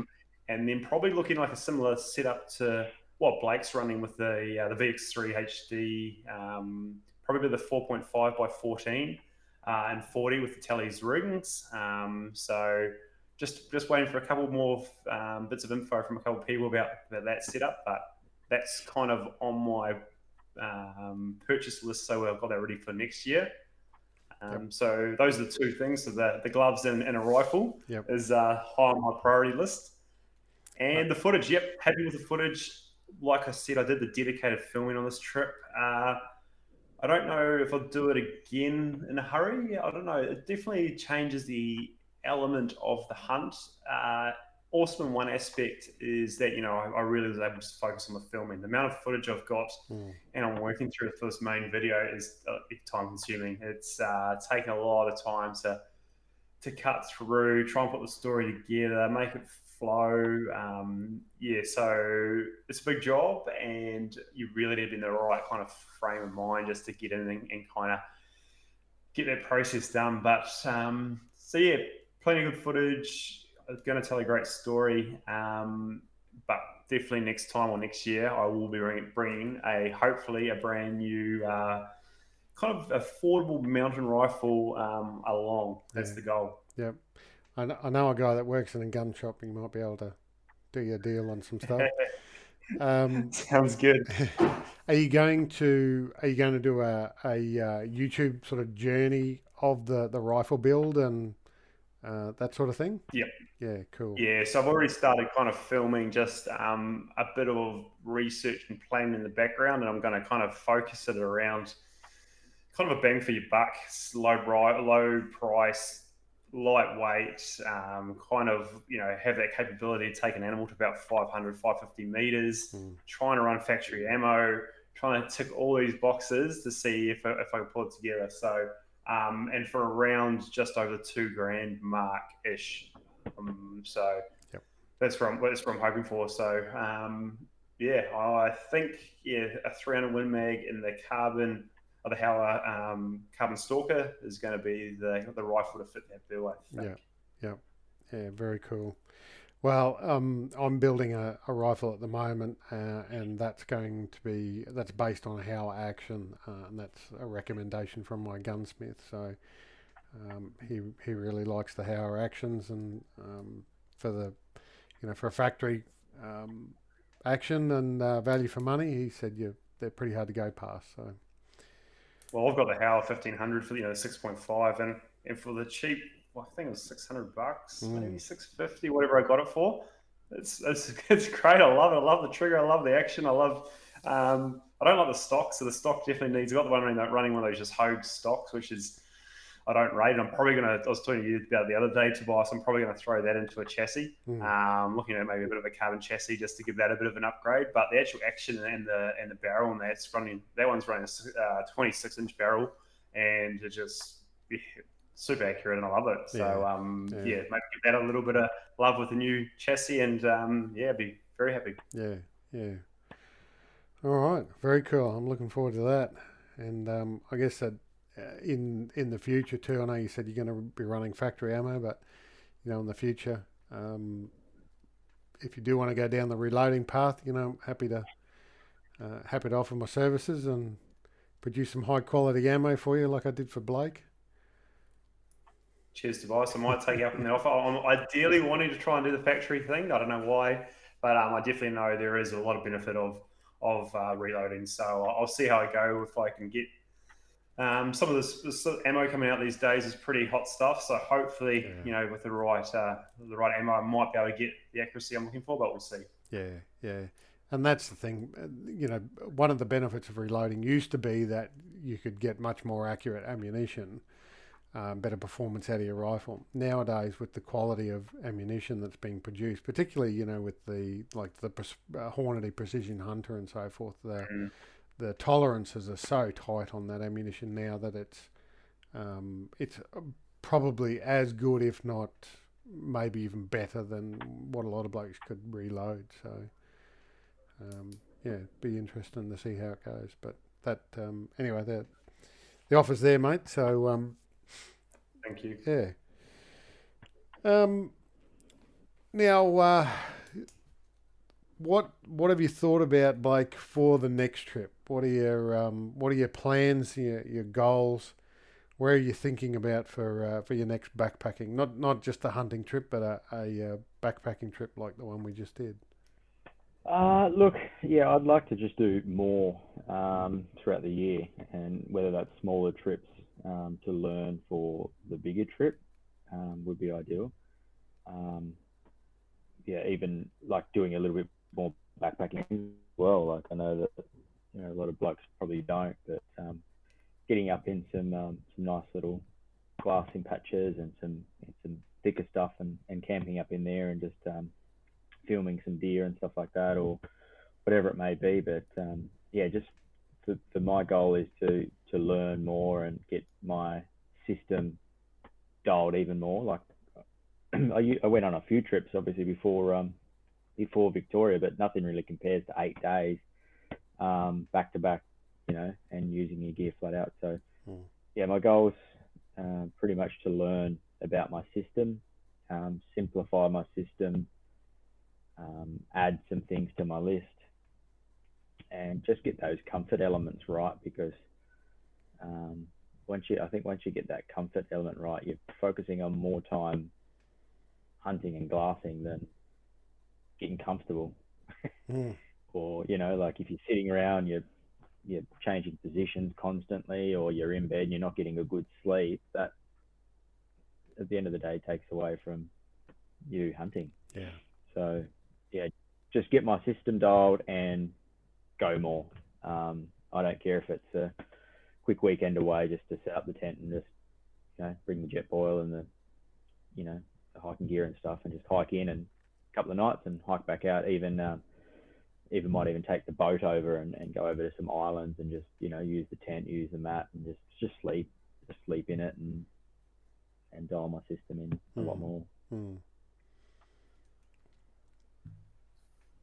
Yeah, unfortunately, comfort comes with the cost of weight.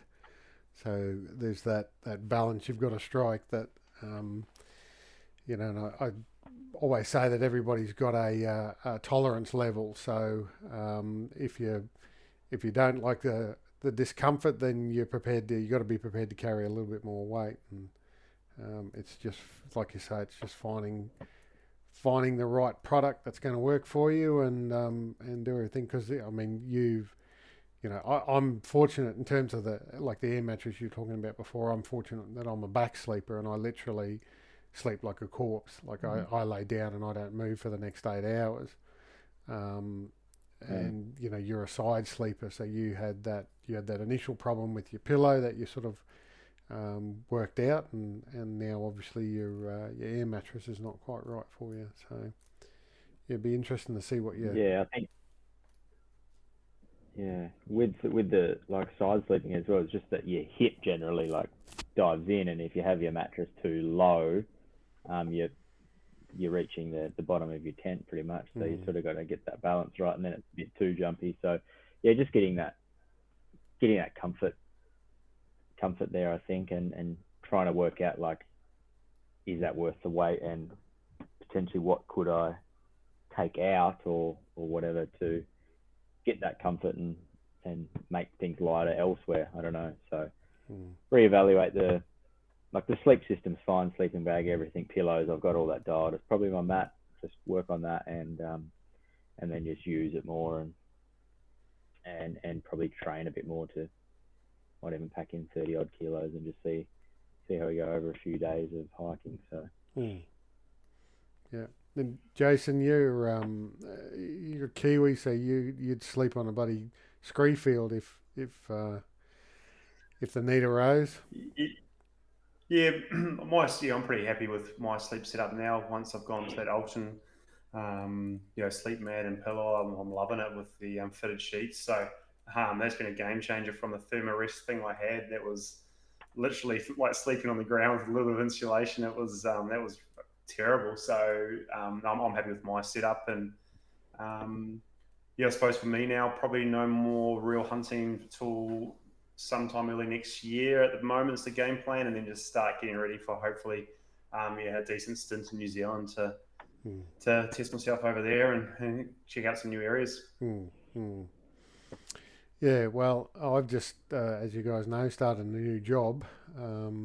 So in terms of holidays and so forth, I'm not sure how the next 12 months are going to go for me in terms of going to my boss and asking for some time off this early in the piece anyway.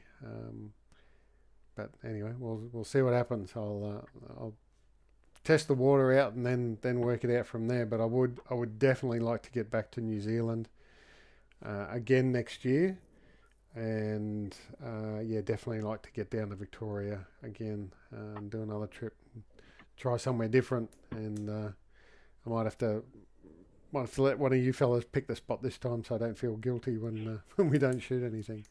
Must be Blake's turn. Yeah, we'll see how we go. Just drop a pin, close my eyes. Yeah, all right. Well, I think that's pretty much covered off on everything, unless you guys have got anything else that you've thought of or want to talk about. No, it's just suppose for Blake, I think we did touch on it before, but that scope eyebrow, is it permanent or is it going to heal? Oh, I'm pretty sure it's permanent. See, you'll never forget this trip. No, it's stuck with me literally. No, it's healing, alright. It's just a little bit pink. It's good. It's noticeable. Could have been worse. Yeah. Oh yeah, I know. Yeah. And I saw him the other day, Jason. Definitely definitely noticeable. So. Well, I can see it in this video feed, which is pretty poor quality, so it must definitely be there. Yeah. This trip definitely is pasted on me. So. No, that's the main thing for me, guys. At least it wasn't a miss. You know what I mean? So imagine if I did it and it was a miss, it would have been worse. Yeah. Well, Jason, really looking forward to seeing the video that you put together. And I know that you sort of maybe regretted not having a rifle in this trip, but I've got to say that the quality of the photos and the video that you've taken has just been above. It's just been next level. Not that you normally take bad photos or so forth, but the Google Drive that we've all been sharing, I've looked through some of the pictures there, and and some of the stuff you put on social media, and it's fantastic. So I'm glad that you decided to concentrate on the photography on that trip.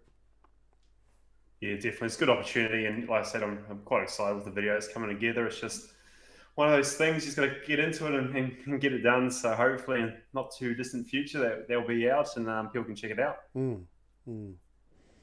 Guys, thanks again for making this happen. I know you're all busy and working and tired and families and all the rest of it. So I appreciate that we could wrap this up and get it out there one day soon, hopefully. That sounds good. Thanks, Tobias. Thank and you. I'm looking forward to hopefully a trip in 2025, and we'll give these sandbar another nudge. Yeah, definitely. Sounds good to me.